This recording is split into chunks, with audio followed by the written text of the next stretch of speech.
All right, hard yarners. Today, Delby joins us from sunny Bali, Bagus, mate, buddy, bagus. which is awesome. And we're joined by our today's co-host, Cam McLaren. Woo, he's my favourite. He's my favourite. It's Cam and Cam's excellent adventure. After about the first 10 minutes of Delby just telling us how he thinks things are going into Bali, we went deep into some...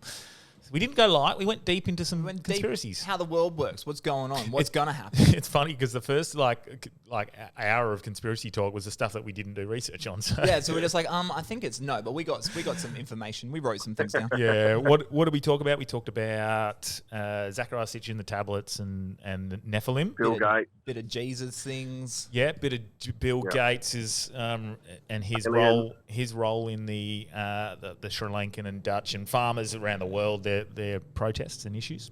Yeah. Bill Gates and tablets, but two completely different meanings. We spoke aliens we hit. aliens. We talk about my sports quiz in Midland on Thursdays at 7:30. Yeah. And the Hard Yarns Patreon show coming up in Friday's time. Oh yeah, we did talk about that. Yeah. That's coming up on the 29th of July. So if you want to come At West Perth Footy Club. At West Perth Footy Club, make sure you get there. It should be a lot of fun. Cam might even drop by and do. I love West Perth Footy Club. And then we also talk about the Georgia Guidestones. Yep. And the New World Order and kissing. And we do a segment on kissing. And a little bit of COVID. Yeah, there's a bit of drip of every sort of conspiracy going on. But yeah, it was a little bit of conspiracy light. Perfect. Yeah. So let's see if we can do this without the delay. Let's get hard. Let's get hard. Perfect. I'm already hard. Welcome to Hard Yarns Podcast. I am fucking fat. Anything Chris White says, please disregard it. 5D is actually a state of being. It's a unity consciousness. That was Hard Yarns with me, Frankie Rose. So I'm going to throw it over to your co-host, Daniel Delby. And Cameron Brand. I would do this and then I'd gong. Free in attendance for the millions listening at home. Let's get hard. I feel good. Delby's joining us from Bali, sunny Bali. Hey, fuck, yeah, go on, cunt. We've got in the studio co-host today, Cam McLaren. Woo, my favourite. Yeah. And guess what, Cam? What? Tell me. Wait for it. Ooh. I have no idea what you're playing. Oh, poor Delby can't hear it. Anyway, that was X-Files tune, Delby. Is that setting the vibe? That's going to set the setting- tone. That's setting the tone for the actual... Hell yeah, dude. We got some Exy files. Yeah, bro, there must be there's something going on because I can't even get on a fucking Bali Comedy Club lineup here, man. There's a conspiracy No, theory. that's just reality, Delby. Jesus Christ. Zing. I sent them my video from Crushes in front of 300 people just crushing and they just weren't on board. Well, if that's... What jokes were you doing, though? The ones like, Bali people are dumb. You ever been to Bali? They Yeah, suck. I was just like, let's eat dog. It was weird, man. Well, I would have... Oh, man. No, it was... What did they tell you, though? They said Yeah, that you it's don't strange. fit the lineup this week, though. So maybe they've got like a... Said, off the video you sent, you're not a good fit this week. I'm like, I'm fucking offering my services for free, cunt. How Yeah. often do you get I'm better than everyone on your lineup. in Bali? Well, that's maybe why they didn't put you on. They don't want everyone else to look shit. Yeah, maybe. Trying to build up And, your ego. They already had Jacks. They already had Jacks on last week, so that one straight white male's enough. Delby's salty. He is salty. I would be too, though, in fairness. I am. I'm pretty salty, yeah. I mean, you can't find a fucking 5-minute spot for me over like 3 shows. You should just stand at the back of the room and Fuck, start bro. freestyle rapping and just take their audience. Well, I think I'm gonna go there on Thursday and just do the karaoke and freestyle. And then if they go, oh, that's great, come back. I'll be like, nah, sorry, your lineup doesn't fit my needs this weekend. Oh, that's such a rom-com ending. Hey, like everyone be like, wow, you're the best. You want to headline our club? And you'll be like, no, I'm busy. Oh, okay. What is it like? All good. What's it like over there? Okay, so I'm looking at what you've been doing, and I know last night you haven't, but that seems like the exact opposite of what I would do on a Bali trip. Why? What do you mean? I don't go to nightclubs. Oh, true. Like I feel like I can go to a nightclub in Perth. I'd rather go to a cool little beach bar or something like that and just have a couple of beers and listen to an acoustic. Is Bali just one big oceans? Is it just oceans, but like a whole country? No. Have you been like in? Yeah. Oh, I spilled my coffee. Have you been inland? Like of Australia? Of Bali? No, I never left Australia. Oh, what? Yeah, Dad. I'm just a poor kid. Oh, let's go on our first trip together. Yeah, you wanna? Family. Yeah, I'm going to Thailand towards the end of the year. Ooh. Would you like to come? If I'm allowed to go, I don't have a passport. Oh, well, I don't have a passport at the moment. I'm getting one soon. Hell yeah, let's be passport boys. Yeah, sorry, Delby, how's it been? I'll just hang out. I'll just stay in Perth. All good. Yeah, well. Oh, you can come as well. Nah, if you come want, too, Delby. man. We're going to Thailand for Christmas. Yeah, I'm going late October, early November. Okay, Delby. He sounds so pumped for that. Wait, let's see if you can get on at a comedy club in Thailand. That'd be pretty dope, though. Branchy gets a spot. Yeah. Yeah, well, I Yeah. we'll sort Nah, something. well, Yeah, let's do it. well, the thing is, Branchy, you say it's a nightclub, but it's not. That where I was on Monday, that's just Luigi's Pizza Shop, and after they finish serving food, they just play some music. So it's like No, it's not. it's Really? a full pub vibe, but it's just busy. Yeah. It's like underground. So that's called. No. What was that literally underground like- thing? Oh, that was a club, so that was a vault. So I didn't like that. That's what I was talking It about. looked but- like Stranger Yeah, Things. I didn't like that. That's not. Yeah. That's not my vibe. That was just like, it was really cool because it was like this fucking nonchalant, like you wouldn't even know yeah. there was a club, and then you go down and it's heaving like that. For me, no, I agree. I'm not about that because it's just like going in Perth. Whereas Monday, where I was asking people to be my friend, that's like an oceans vibe, like where everyone's sort of, Just dope. I like you that. know, you're not snobby. You don't have that nightclub mentality. You've just got the, hey, we're all here holidaying, here to have a good time and meet people. This is something different for us, hey? Because this is the first time since we've really started the podcast that we've been able to travel. Oh, true. Like literally, Oh, yeah. like the last 2 or 3 years, this is the first time we've actually had to deal with this and like how we go about it. So like calling in for Delby and like, are we going to get co-hosts and stuff? Like you're going to Edinburgh for a month in about 2 or 3 weeks. Yeah. So it's pretty cool. Like Yeah. considering this is actually, it feels like we're getting back to normal. Yeah, it's back to the real world kind of vibes. Yeah. I love that the first place Yeah, I Delby hate went it. was Let's just Bali. bring COVID so we... Yeah. Well, I needed the break, man, and it's been fucking, like, it's been magic, eh? Yeah, you loving it? It's like, honestly, bro, it's so good. I can feel my brain slowing down, man. It's sick. Have you been meditating and doing a bit of massage and just No, I've relaxing? just been held maggot and it's fucking giving me brain injury. No. That's Yeah. So literally, the first day I got here, just chilled by the pool, and I just had like this hour of peace and complete serenity that I haven't had for 2 years, and it was fucking dope, man. Do you reckon you're going to come back charging? And now? yeah. So when I come back, I'm going to be fucking ready to go. But like, this has been a full slowdown, and once I got the quiz written for this week, which was I did it on like the first day, I think you sent it to Branchy. Yeah. I have absolutely nowhere to be, and that is just such a magic fucking feeling where I don't have to be thinking, right, I've got to fucking be at this place at 6, so that means by 5 I've got to be home.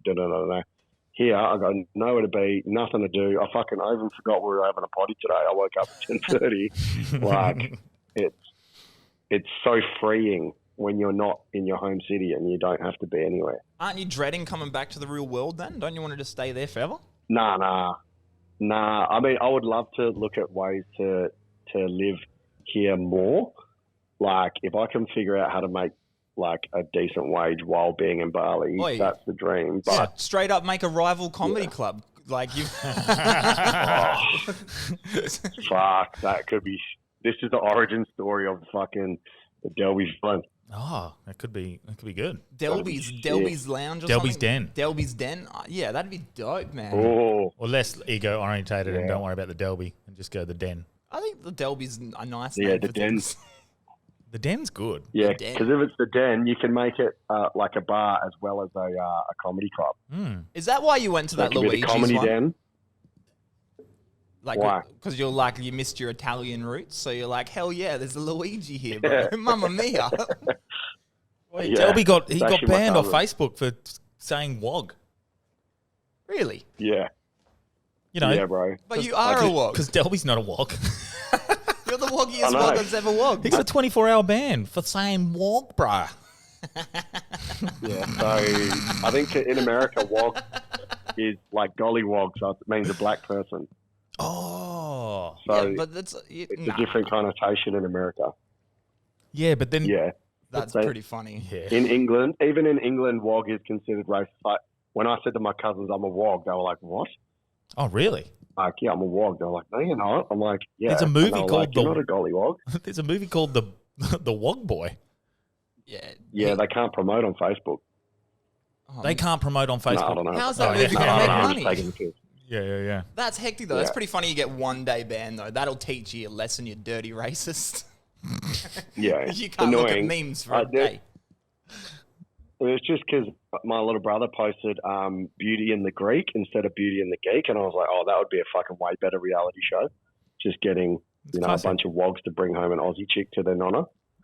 Mate, And then I wrote that. that show, regardless, is fucking pus, isn't it? What, Beauty and the No, Geek? I love it, bro. It's Oh. literally my favorite show. Really? It's so fucking funny. Oh, how do we hang up So on you? funny, man. Have you ever watched it properly? Oh, I want to hang up on you. I've watched it and Bro, I can't wait. I- I fucking can't wait to watch this season. Your brain really has slowed down over there, eh? I hate reality TV. Like anyone who, for me, basically reality TV on mainstream television, Channel 9, Channel 7, Channel 10. Anyone who watches them, that's your strikes 1, 2, and 3. No, for but me. it does strike a little part of us. So there's an idea called competence porn. So like people love watching people that are really good at something. That's why like doctor shows and shit work, because people want to see humans at their best. Yep. There's the exact opposite too. We want to see people where we're like, this guy sucks. What's he going to do on the Love Island? Like you want to see shit people. You want to see like these rat bags just doing... That's the Yeah. type of... What about the heartwarmers? Where Love on the Spectrum, I love that. 'cause Oh, it's that's funny, an but it's elite show heartwarming. though, because that's sincere. That's like pure Yeah. sincerity. Love on the Yeah. Spectrum doesn't count as reality show. No, 'cause but that's also just pure. I think that's that's money grabbing and sort of like I think that's using. It's like I like the concept, but at the same time, I think it's just a channel Exploitation. exploiting the idea that we do. Like, it is heartwarming. They're just doing it for that. That's what I think. I don't think they're like, let's do it. You know. But it is the ABC though, so it's not a commercial property that's doing it. Yeah. And I don't know. I think that, Beauty and the Geek is like the Hollywood version of Love on the Spectrum. are they actually spectrumy though? I just thought they get like nerdy guys, make them have a dirty beard so they can shave it later and be like, he's handsome now.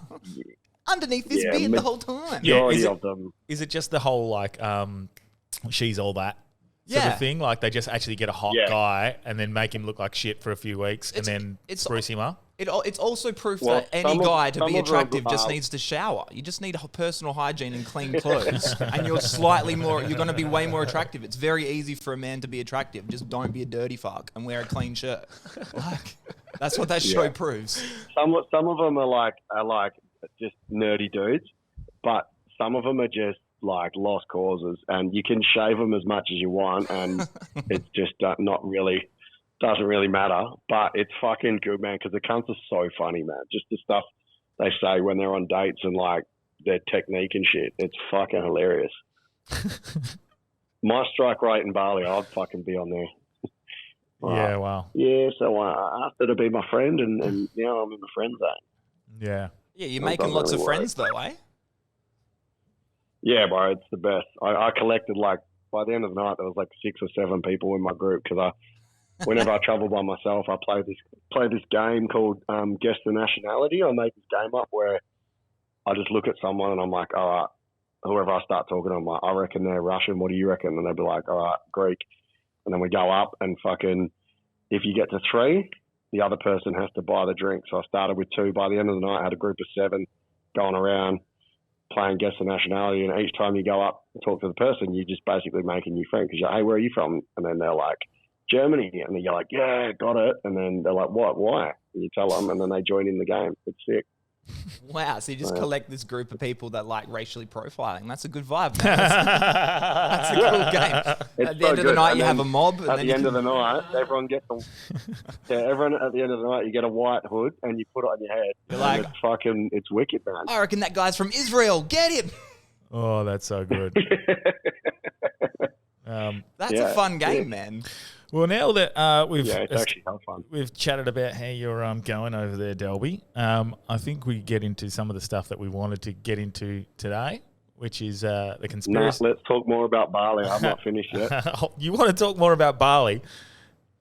Mate, I've got 10 minutes more material to go. This is my audition for the Bali Comedy Club. Oh, yeah, give us your bed. What's the deal with double beds? They just push 2 beds together and call it a double.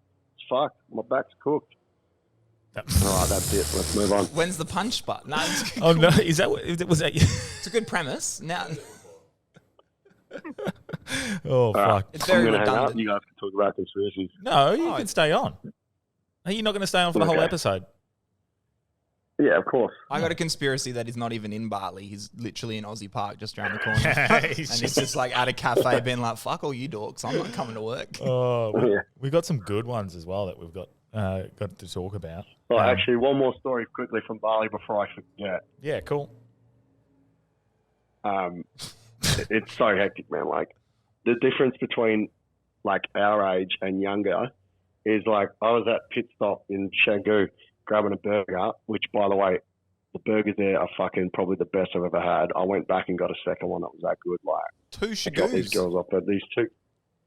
Hey? 2 shagoos, sorry. Canggu. That's the part of Bali that I'm in. Oh, okay, right. Yeah. Continue your story. Sorry, I thought it was the name of the burger shop. I was just talking to these girls. Just talking to these girls, and like, she's like, I've lost my passport, I lost my phone, I've lost all my money. But she was hell happy. I'm like, oh, you got a great like attitude. And she's like, yeah, we just had a threesome. I'm like, what? She goes, yeah, we just walked past this guy, and we were like, do you want to have a threesome? And he's like, yeah. So they went into the toilet, had a threesome, and then she's like, yeah, her friend was like, yeah, it's kind of weird. Like, we haven't done this before. Like, we're both sucking his dick. And then, did he come in me or did he come in you? And I was just like, fucking hell. I said, look, if you want to make it 2 in a night, I'm still keen, eh? And I'm like, nah. Oh, my So we God. just have burgers and then, What the fuck? so I might be meeting up with them today. Who knows? See what happens. What? Yeah, I was like, fuck, man. Could you imagine just walking past the 2 chicks? And they were fucking hot, man. 2 chicks are just like, do you want to have a threesome? You would just be like, what the fuck? This is dope. Oh, my God. So, shout out to the young fella that got involved. I would think the government's taking a hit on me. I would 100% think I'm going to die. Yeah. There's no way that's real. Yeah, you'd be like, what do you want 2 from me? Russian spies. Yeah. Is that- Yeah. I'm just going to, as well, let the YouTube watchers know right now, my camera is off. We're just charging because Delby left it on 0, so we're just charging it. It's not keeping up with that. So Don't worry, guys. if you're watching on YouTube, in about 5 minutes, I not should be on Delby's screens. fault. It's Delby's fault. We're I going was to just blame. trying to get gigs. No, and Yeah, balls. right. Wait. How do I mute him? And it's Delby's fault. It's Delby's fault. YouTube, just focus on me double as Oh, hard. he just muted you. Is that Delby mute? Delby's muted. Hey, Delby, you suck. That's all I can do. Yeah, I know. I get it. Yeah, I get the concept. He can hear me. He just can't rebut it. So anyway, Cam, Yes. you can unmute Delby. We've been mute. Oh, did he? No, he's on. Hello? It's not. It's there. Phone distant. Delby, can you hear us? Yeah, you're just unmuted. There you go. No, that's my mic. Oh, Delby, you there? I can't believe you just sent him to the abyss. Dead air. I'm here. I'm just not talking to you, cunt. Oh, that's a good try. You fuck. That was a good episode. I think we can end it there. I think that was great. What a rat bag. Oh, fuck. Anyway, all right, Cam. while my camera is still charging, you want to start with a bit of stuff because what have you been looking into for us? Well, we had a look at old mate Q's back. Q dog. Q's back. Q's back, baby, and also the Georgia Guidestones. Looked up a few of those bad boys too. So there's a little bit of information. Who's Q's back? Q. QAnon.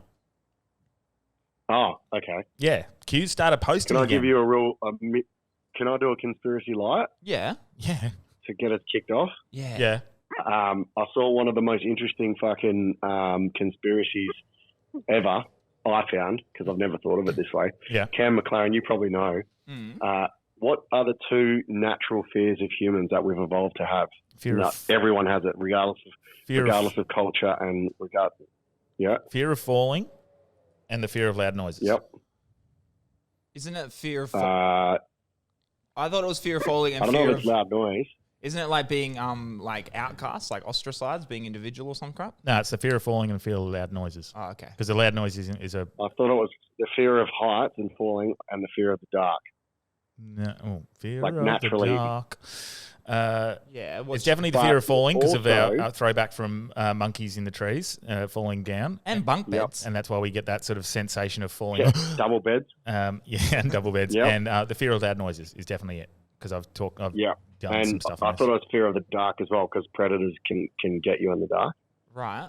But naturally, right, they're just like evolved into us. But also, don't lots of humans have this weird fear of human-like things that aren't human, like dolls, clowns, like this. Yeah, like things that are human-like but not human, and it gives us the ick. The uncanny valley. That's like the weird a fear, or like So it's like of things that. So that's what they. Yeah, sorry, go.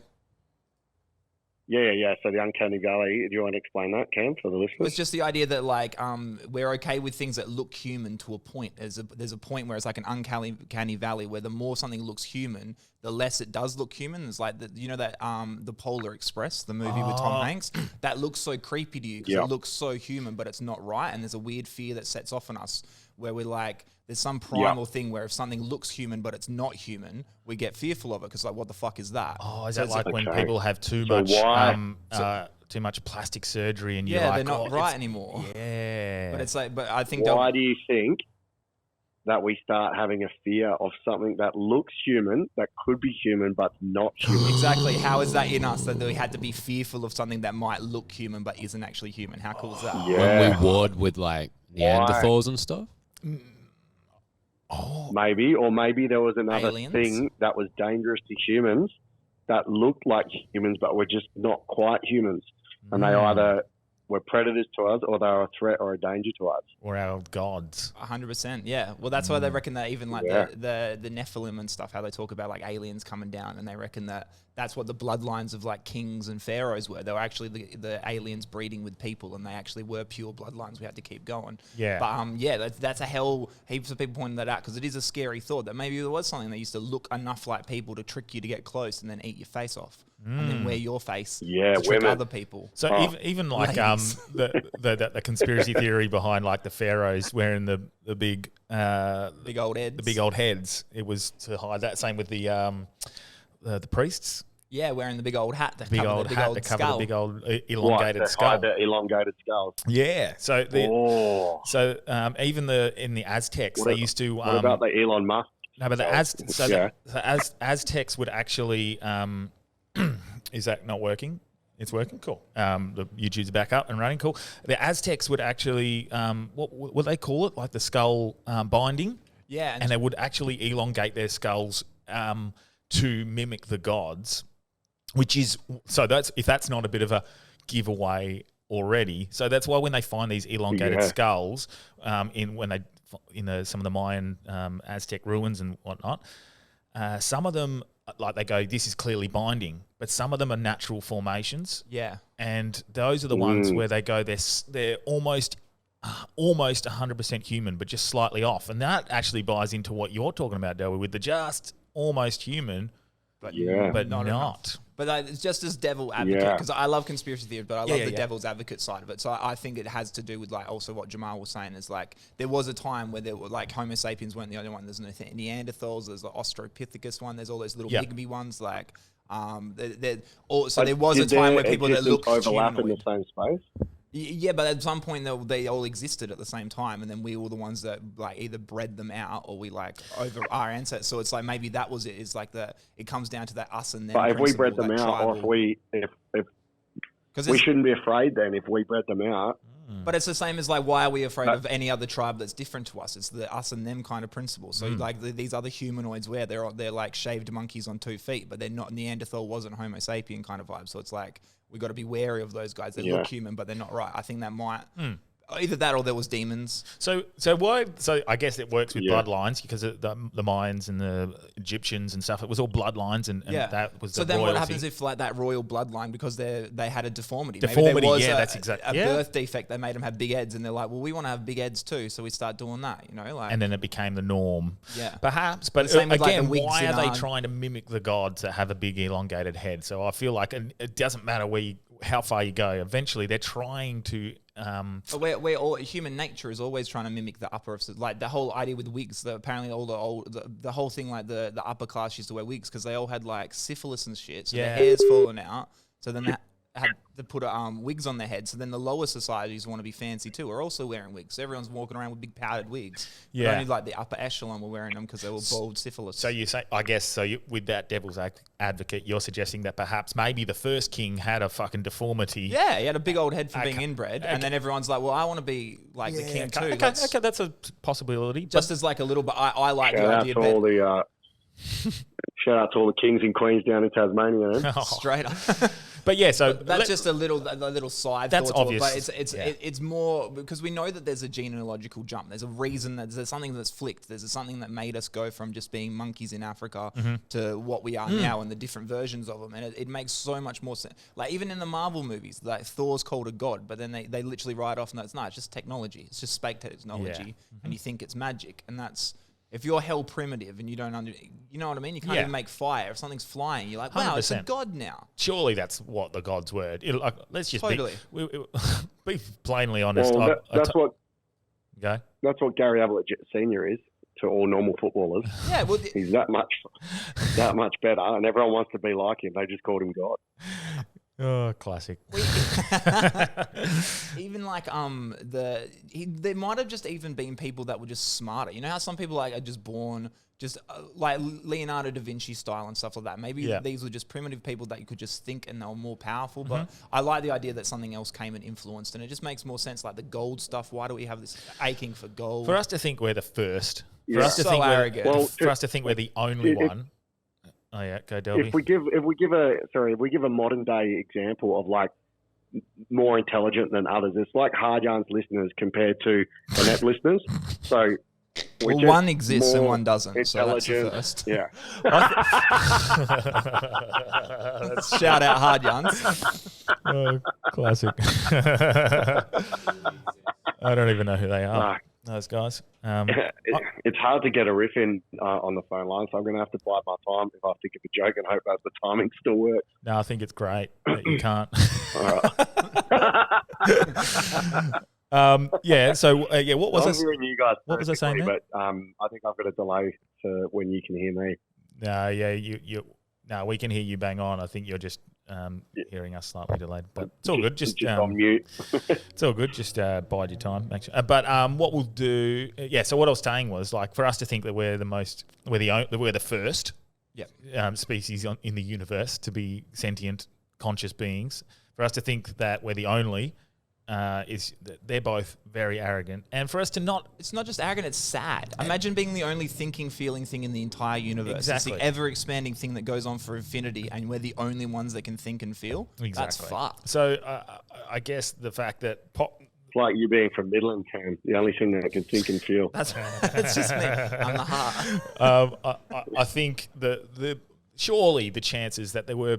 When we were primitive beings that didn't understand anything to do with technology, definitely, like it's got to be that there was other civilizations from different universes or galaxies or whatever The amount visited in some way And so can I take it to the Bible just to literally go with that, because the the Nephilim and stuff are all. It's not even that. They literally mention it in the Bible. There's the verse about I can bring up the notes if you want. It's in my phone. It's literally about how angels. There was a time on earth where the angels that were following the devil had sex with people, and they became these half breeds of half angels, half people. They were cursed. The seed of man was cursed, so the Messiah couldn't come from their bloodline. Yep. But basically, they were and they were supposed to be very wise, very powerful. And I think if that was really what happened, that explains all the other gods from other cultures. All of a sudden, it explains why there's a Hercules. Is this just a plug for your other podcast you started?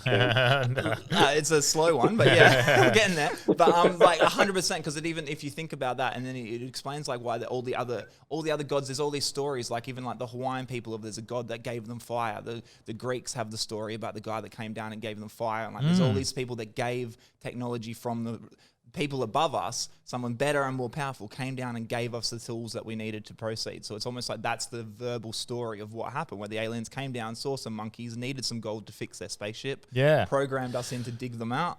Was that they fucked off. I like that. Was that the Enoch? Yeah, the Enoch. Yeah. Enoch and Enlil. So that what are they called? The Anunnaki. Anunnaki. That was like the Sumerian text that someone's Sumerian text tried to break it down. But that one was actually straight from the Bible I was talking about. Yeah. What was it? What do they call them in the Bible? The Nephilim. The Nephilim. I've just got it up here. It's in Genesis 6:1-4. If you want to look it up, okay. Genesis 6:1-4. If you want some light reading. So it's called the original phrase. So they mention the sons of God. Then now some people are like, oh no, they're talking big G, lowercase g and big uppercase G. Yeah, so there's differences in the Bible. Well, it's not just that. The only other time that the phrase, the original word that they used meaning sons of God, the only other time that's ever used in the Bible is in Job 1:6 and Job 2:1. And they're literally only talking to angels. It's talking about the angels that are talking in the court of God. So the only other time they mention this phrase, sons of God, they're talking about angels. And then Genesis 6:1-4 talks about these sons of God who then mate with the female women, and they make this Nephilim, these more powerful creatures that are cursed. But the humans regard them as wise and powerful. But they're cursed it was the devil cursed because the Messiah was always going to come through the seed of man, so Jesus. And like the more that these guys bred with the women, the more that they cursed the thing. But apparently they were all supposed to have died out after the flood.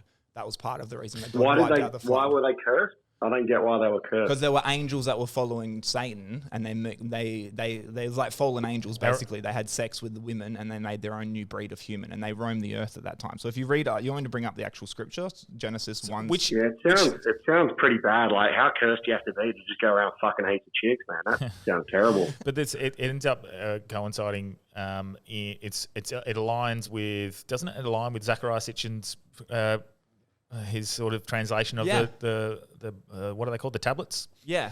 They're the same story, is that right? Yeah, it's the same kind of... So isn't that strange that the Mayan tablets tell the same story of the gods coming down and mating with the women of Earth and creating their own subspecies, and then they were cursed and told because they were using for slavery. Yep.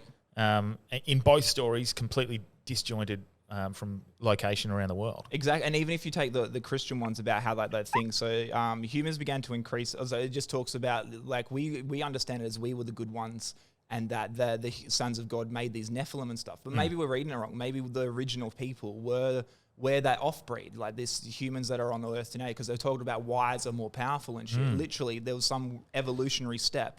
We went from being like, oh, we can use tools together, to now we're super smart and we have big old brains. How did that happen? So wasn't that, and that's where I'm sort of remembering Zachariah Sitchin's translation of the Mayan tablets or the Aztec texts was that was the Neanderthals they bred with. Yeah. And then they I guess, advanced their DNA in that regard. So that's two questions. Yep. Number one, is Zachariah dude, was he like a Christian that wanted to impose Christian values onto the Mayan tablets? Good question. I don't know. Because if we're trusting this, if we're trusting his interpretation, he's bringing his own biases and his own beliefs into that. So translating the texts was a huge. That's a thing that's And it's same as with the Sumerian ones. How do you get the Anunnaki and stuff? There's people who have also read it back and be like, no, these are just old Bible stories. It has nothing to do with that. Exactly. If you think A is this symbol, then this is what that story is. And he's going to be cognitive bias on anything. So that's a good question, though. So Zachariah Sitchin also implied that there was the second son, which was that didn't emit light, but had the same amount of gravity and power, or was more powerful than. Which explains why dark matter is like 70% of the universe. Yeah, we don't actually know what it is. And also, apparently it falls into this theory that we are perhaps a binary star system, our own solar system, and we can't see our second star, and that's why there's a wobble. I think I'll have to. Yeah. This is not something that we actually I actually dived into. We've just gone down this path, which is kind of cool. Because we're conspiracy light. But yeah, that's my memory of the adaptation of the Zachariah Sitchin's. My second question, Cam, is how you were telling me the other day that the Bible's just this big fucking misogynistic, women are shit. Yes. Doesn't that fucking line up with saying that women fucked us over by breeding with these fallen gods, like they've just wholeheartedly destroyed all men? Yeah, it always blames women for even down to like the tree of knowledge. It was a snake that. There's a theory with the Nephilim though, so the lost sea scrolls and shit, that there's three gods. There's the old god of the Old Testament who's bitter and angry and vengeful. There's the new god of the New Testament. He was the actual snake that convinced women to bite the apple of knowledge and no sin. It wasn't the devil that tricked her into doing it. It was the good God to make us more powerful in their eyes kind of vibe. But the divine femininity is what they're always fighting against. It brings down the Christian. That's the way like Mary Magdalene is told as like that Jesus' follower. She wasn't an apostle. She was just a prostitute that hung out, like literally the lowest of the low in that society. But because if she was an apostle, if she was the wife of Jesus and carried his human bloodline, that changes the whole way we look about women in the church and like the whole patriarchal order and their place and all that sort of shit. It topples the whole idea of it. So you can see why. Sorry if I'm like rambling too. Maybe she was both. She was an apostle too. So even like in the Georgia Guidestones, one of the last ones is talking about like leave room for nature, and there's one about prize truth, beauty, and love. That's like the divine femininity. That's the exact opposite of what Christianity wants you to do. So it's almost like a satanic idea that women and like femininity in itself is powerful. So the Bible's filled with all these stories where it's always the woman is the bad guy. Although there's one like a guy, he got like a big rock shown on his head and he got his head crushed. And before he died, he shouted out to his mate, he's like, "Can you make sure a woman doesn't be the one to finish me off? You kill me." Like all this, like it's in the Bible. There's so much misogyny. Yeah, they just don't. It's always pushing down that idea of the divine femininity. I love when women finish me off. Probably my favorite. Can I just quickly, just because I brought it up, this is 100%, this is not a conspiracy theory. This is in the actual Bible. You can bring up any Bible you want. King James. Can I go for a wee? Because I think we're getting into things, and you can tell Delby. I'll be listening. Okay, cool. It's not a conspiracy. You're plugging your other podcast. If you want to hear more, what's it called? It's coming out later. Me of Little Faith.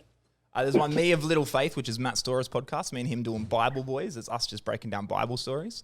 And Bible Boys would have been a funnier name. Yeah, because I think he's going to have like because Matt is like he's used to be so involved and then he's pulled back completely from it. He's like bringing on actual like pastors and Buddhist people and just all anything great. Religions vibe. It's a pretty good vibe.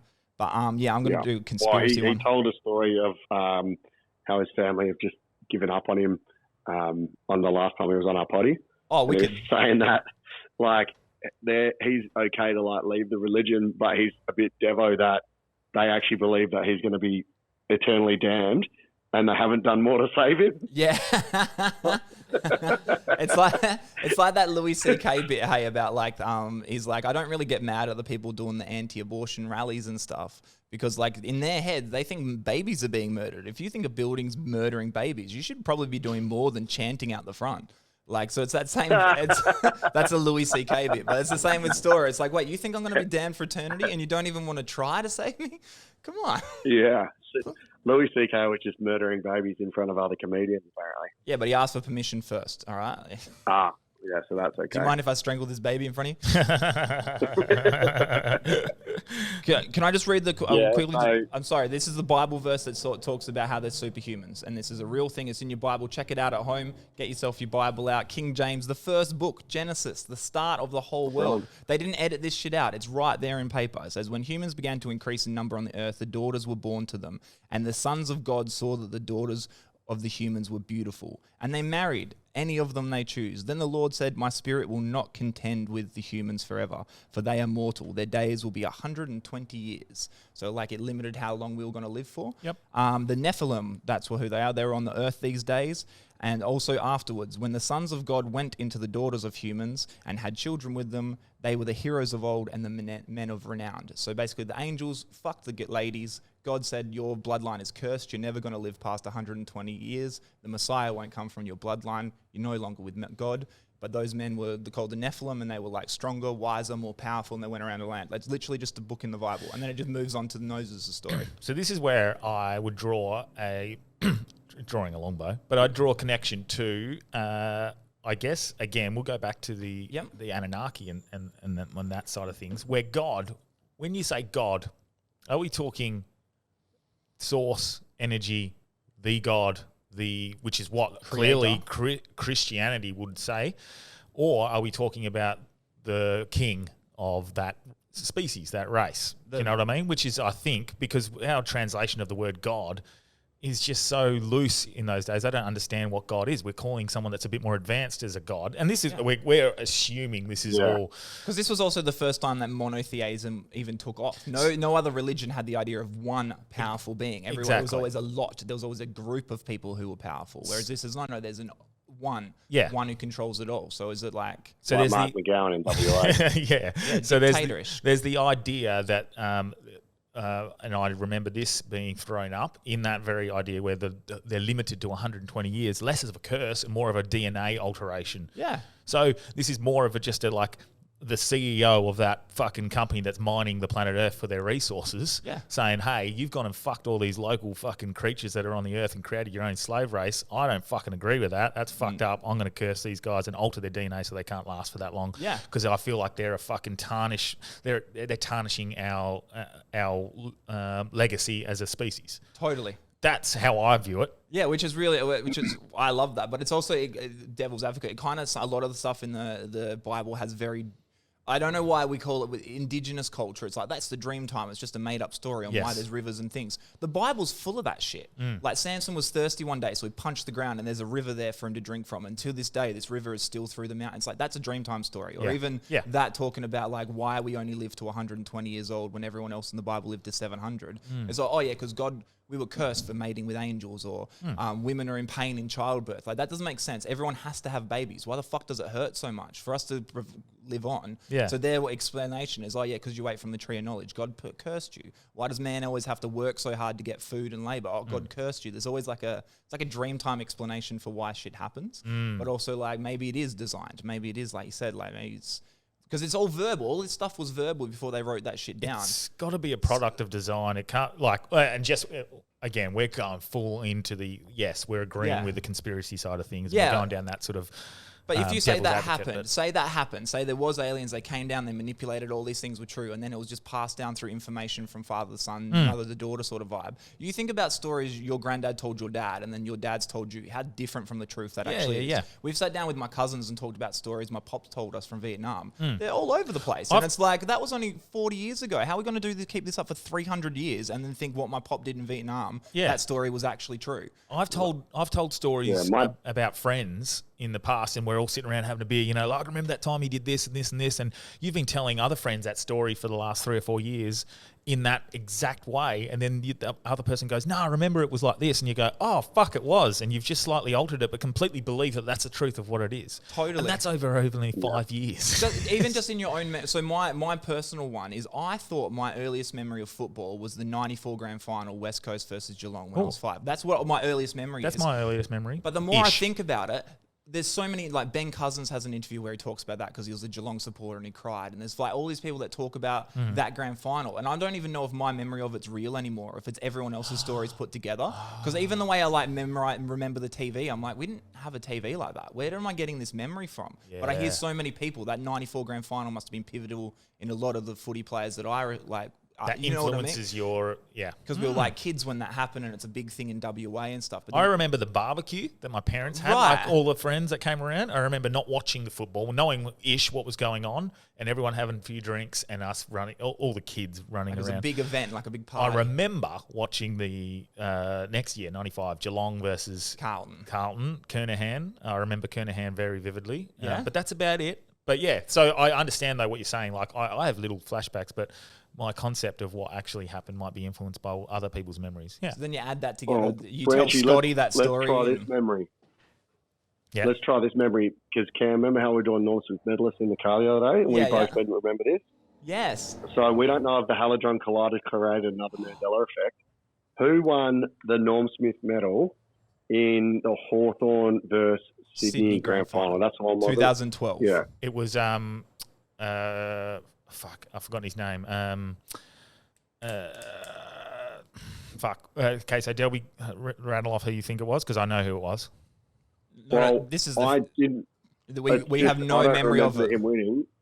Yeah. Who did you think? Ryan O'Keefe. It was Yeah. No. Yes. No. Yeah. No. That's it. Yeah. 100%. That's who it was.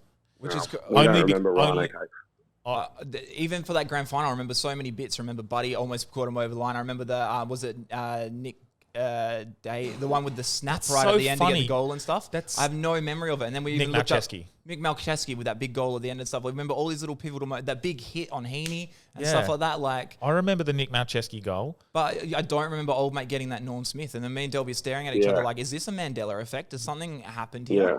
Because we don't remember O'Keefe winning I was in Thailand and I was reasonably drunk, so I don't remember it. But I do remember literally. This is very serendipitous that this conversation would happen now because only 3 or 4 days ago we were racking through who the Norm Smith players were over the last decade-ish, and if there was any That's players. what me and Cam McLaren were doing. Yeah, Doug. If there's any players that had played.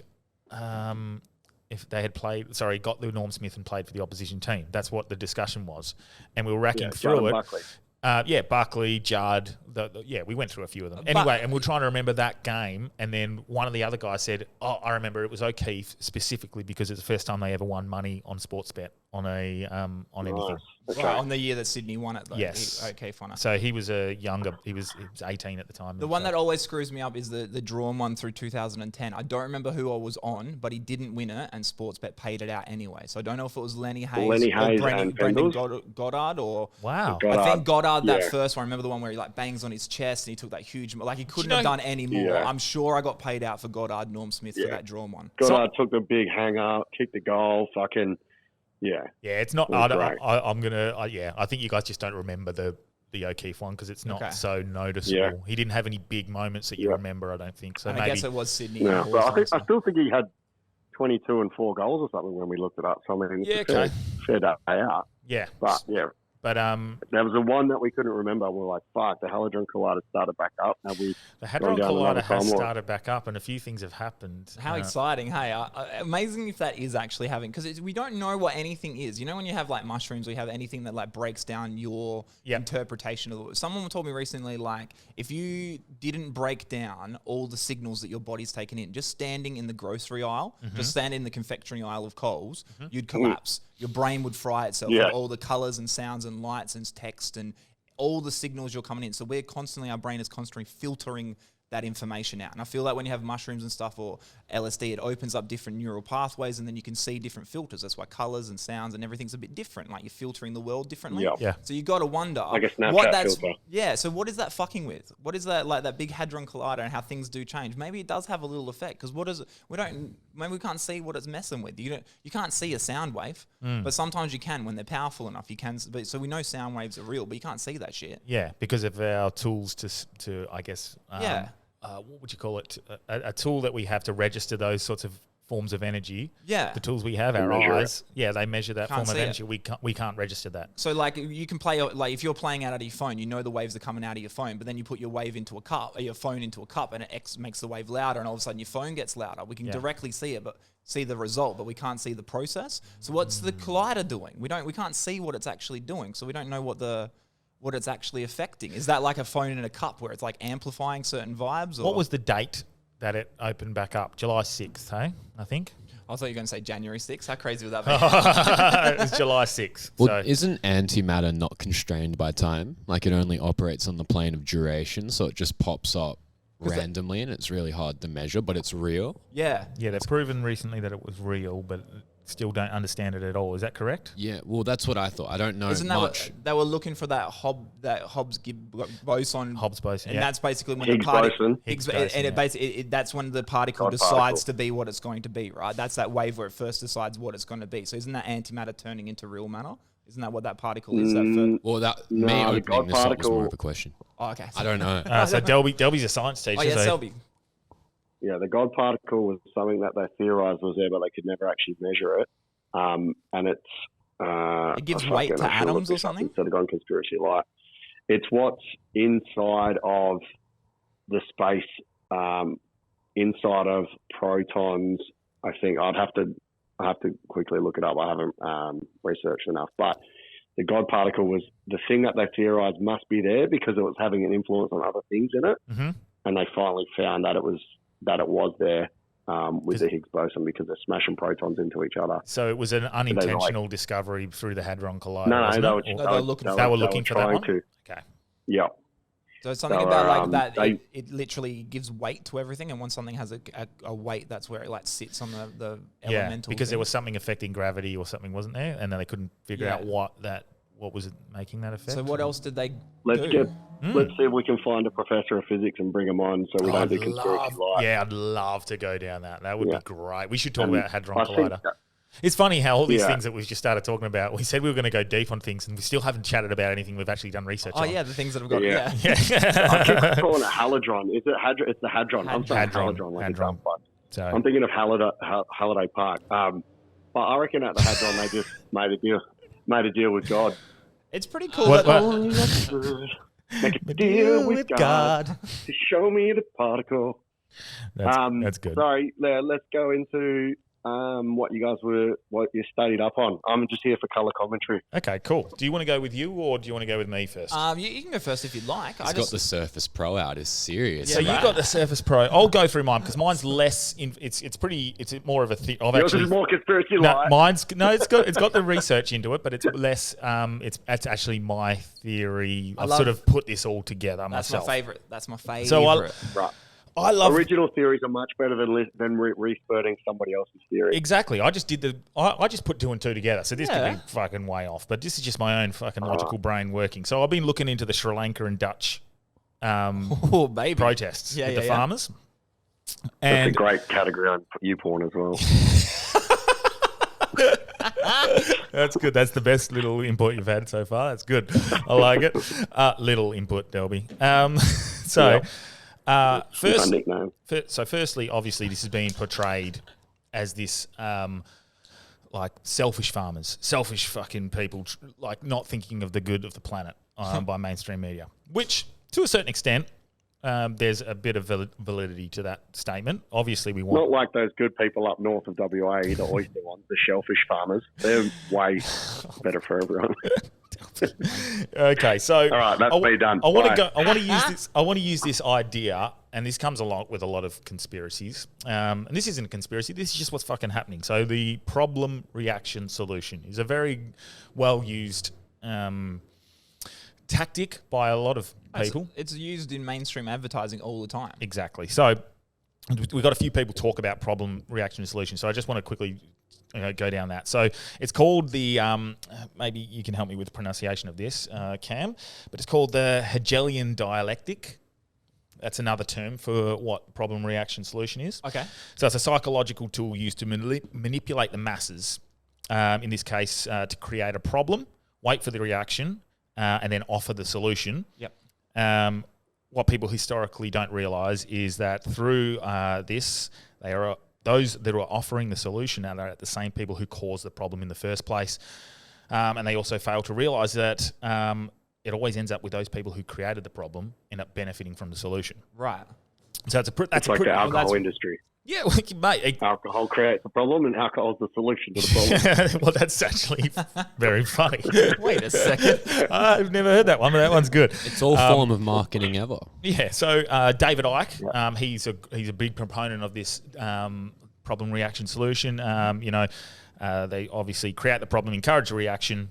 Something must be done, and then offer the solution. It's summed up by a Freemason motto: Ordo ab chaos, which is order out of chaos. I might have said ordo ab chaos incorrectly, but that's what it says.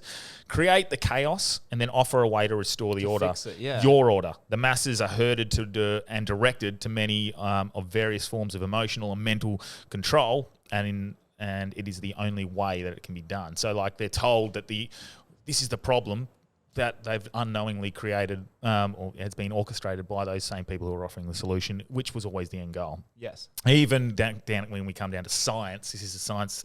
Albert Einstein, with every action, there's an equal and opposite reaction. With every problem, there's a solution. It's just a matter of taking the action. So This is the science behind it as well. It's not just a fucking idea. It's science behind this. So these things don't just happen as well over 3 months. It's not like they orchestrate a plan over. This is, decades that these play out over. But let's look at Sri Lanka and Dutch. So the Netherlands, it's the second biggest exporter of agricultural products in the world.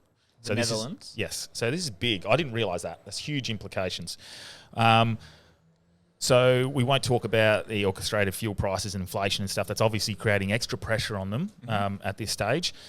Even quantitative easing, all that sort of stuff. We don't have to talk about all that stuff. We'll just go specifically with the fertilizer use side of things, because the fertilizer thing is obviously the biggest thing. So Bill Gates, a lot of other philanthropists, those sorts of people. I hate that word. It's such a demonic word, isn't it? Philanthropist. Yeah, it just gets on your was skin. invented by the demons. I'll use Bill Gates here as my example, but he's not the only one. There's plenty of people in this same category. Investors, fucking BlackRock, Vanguard Group, these sorts of people are doing the same sort of thing. But they're pushing for clean fertilizers. No, not Vanguard. That's where my money is. Oh, no, not Vanguard. Our back winners. They're pushing for microbes. And he's invested. Again, I'm just using Bill Gates as a minor example, but he's obviously a big example because he's a pretty big investor in a lot of these things. So huge. He's pushing for the use of microbes to change the nitrogen levels within the soil, and it's a sort of a cleaner way. He's also actually pushing for digital sort of seeding, in which they can sort of recreate this over and over again, where you have a pattern on the seed, and let's not even go down that path. That's fucked. But regardless, it's always under the guise of this is better for the planet. Yeah, this is what we're trying to do. So he's pushing for these restrictions to be put in place on the chemical fertilizers that we are using currently. And that's actually quite admirable, because I think using those chemical fertilizers that we've got at the moment, it's fucking up the planet. I want organic food. I want the best source of fruit and vitamins and vegetables that I can get as well. Yeah, I actually agree with that. But the thing, and it's killing the topsoil, which is exactly it's causing a whole lot of issues. The worst thing is people like Bill Gates. They're the ones, and other billionaires, globalist corporations. They're the ones who invested in specifically companies like Monsanto, which Monsanto is a perfect example of a chemical fertilizer that's basically killing the planet, and it's also become a monopoly in which, like, sometimes they change the seed so they're immune from certain fertilizers and pesticides, and so you basically have to use it. They've manipulated and orchestrated this to be a situation where all the farmers, the independent farmers around the world, are stuck in this situation where they're just to keep even break even, or not even break even, just to make sure they're turning some sort of money over. They have to go down these cheaper paths with Monsanto, with these chemical fertilizers, just to make sure they can get through. Yep. So basically, these same people who are now pushing for, chemical-free fertilizers and this clean earth are the same people who orchestrated and manipulated the whole era of chemical fertilizers in the first place. They're the ones. Bill Gates himself invested $23 million in Monsanto. So they were already they're benefiting from that. They created the problem. The reaction is obviously we want a better place. And the solution is, hey, let's go with these microbes that are going to be far better for the planet, in which he's already invested his money into as well. So he's making money not only from that, he's created the problem, and now he's going to actually make money from the profit from the solution. Not only that, he's also now the single biggest farm landowner in America. We'll just use America, Bill Gates as an example. This is also the same sort of situation in Netherlands and Sri Lanka. And what he's doing, he's now not only going to have a monopoly on the fertilizer used and the farmlands that are grown, he's also going to have a monopoly on who he supplies that to.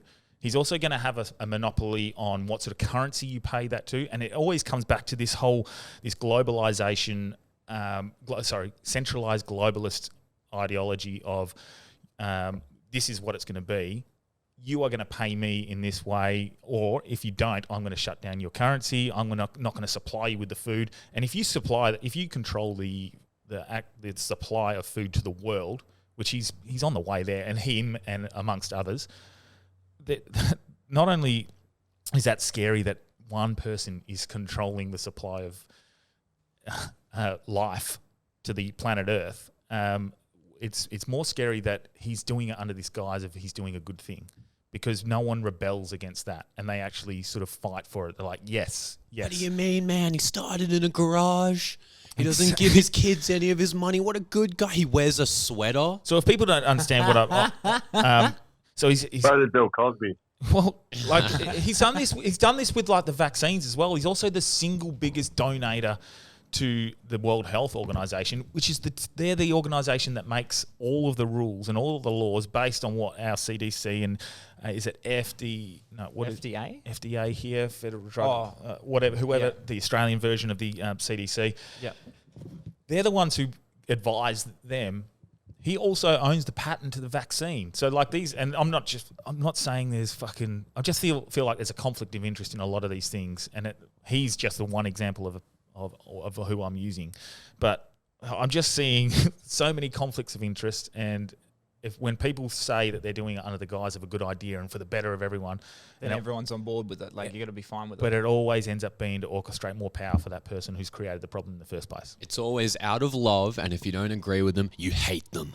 If you don't, and this is the idea. It's like, you can go, oh, that's a conspiracy. He's never going to use all that power to say, no, I'm not going to fucking give you food. But the US government's been doing that for 100 years. Exactly. Literally doing, like, controlling and manipulating. It's an interesting idea. There's just little things that I thought, even with like the Bill Gates one, the dude's worth billions of dollars. So the money has to be put somewhere. So a lot of the times, like, even where it's a conflict where they're backing both sides, it's like, yeah, because like a lot of the time, just when you got money, just to keep it alive, just to keep it growing at your 3 to 5%, you have to invest into everything. And realistically, 23 million isn't actually, that's like me putting $20 at Subway. Exactly. It's of my net worth. It's not much for him. Do you know what I mean? So I was using... No, 100%. But it is scary that it's like, there's rules to the world. There's rules to thing. And like you said, cause and effect to knowing that, like, all right, so if we poison all the land, then we're going to have an answer to fix the poison. We're like, fuck yeah, do that. Oh, you're going to make sure, because it is interesting at the moment, all the grain and stuff coming out of the Ukraine and stuff, we're having actual food shortages. We saw even in Australia, like once the Nullarbor went down, with that train went down, and then there's flooding in New South Wales, we can't get lettuce in Perth. Like, that's fucking weird how our supply chain in a first world is so... It's tenuous. There's not much that has to go wrong. And it's like, so if someone's got the control and they have a path to be like, look, you've had food shortages, I can guarantee you always we're going to have this much grain, we're going to have this much. All you have to do is, you'd have them on retainer. It wouldn't even be a thing. Governments would just be like, all right, to the Gates Foundation, here's 100 million, make sure we got wheat coming in every single week. And this is where I just go, well, and I used Bill Gates as an example, but let's talk about Sri Lanka. Like, they've rebelled back, and their prime minister's just fucked off and ran and left, because that was... Instead of just saying, "Hey, we're going to put this over by email, we're going to do this over a 10-year plan." Like, hey, we can't expect. We've created this situation where you've been required to use this. Let's work with you to try and create a better thing for our planet, which it is. But we're not going to fucking go bang, here you go, and then play into the hands of the globalist corporations that just swoop in and buy them when they go bankrupt, and then use it for their own power grabs and whatnot. So the Sri Lankan people have rebelled, and they've actually fucking... Yeah, so a quick backstory about the Sri Lankan people is the Prime Minister that was in power has completely fucked their GDP. Their people are going broke and have mismanaged the whole economy, basically. Yep. Yeah. So they're blaming this Prime Minister for mismanaging their economy and fucking it up. And they've gone to the streets. They stormed the Prime Minister's building, and then Prime Minister's fucked off. even the guy that was standing in for him's fucked off as well, and they've evacuated and said that they'll resign. Have they resigned yet? Because they've said they would, but have they I actually? think they emailed The stand-in bloke. Both. I don't know about the stand-in bloke, but the whole fact that people power made a difference. Yeah, they stood up and he left. He's like, I'm done. I'm out. Yeah, which is why I don't understand why this doesn't happen all the time. Because these sorts of people are in the pockets of, for us to not, and this is why it's concerning, because the donors to the Prime Minister and presidents around the world to their campaigns to get into power in the first place, they're donated to by these corporations that they create policy around to feed into those exact people's pockets, really. What happens if it is a good thing though, like with stuff like Monsanto having a monopoly? Like the more power, the more R&D. Like Apple brings us the best type of phones because they have $1 trillion in cash, so their R&D is always at the top. That's why wireless headphones are a thing, because they had marketers, they had aesthetic designers, they had all these things to work out. This is going to be a hit, and they've made more off the AirPods than they did off the fucking phones, and they're going to do it again. Apple will continue to do that because they're so big and they have so much cash and they can do it. So Monsanto is the same deal. They're going to understand that they can make a monopoly, but they can also make a carrot that doesn't die to disease, or like we're going to lose bananas soon. So earlier back in the day, we had a certain type of bananas. A disease came through and ripped out that type of banana. Now we have Cavendish, and Cavendish is now a disease going through and ripping them up. So we're going to have to invent a new banana soon because Cavendish won't survive. They've got like a couple of years left, and globally the crops will be dead. So it's like we need science. We need, like humans, we got the power of God at the moment. Why aren't we? Should be using it to make our seeds better, shouldn't we?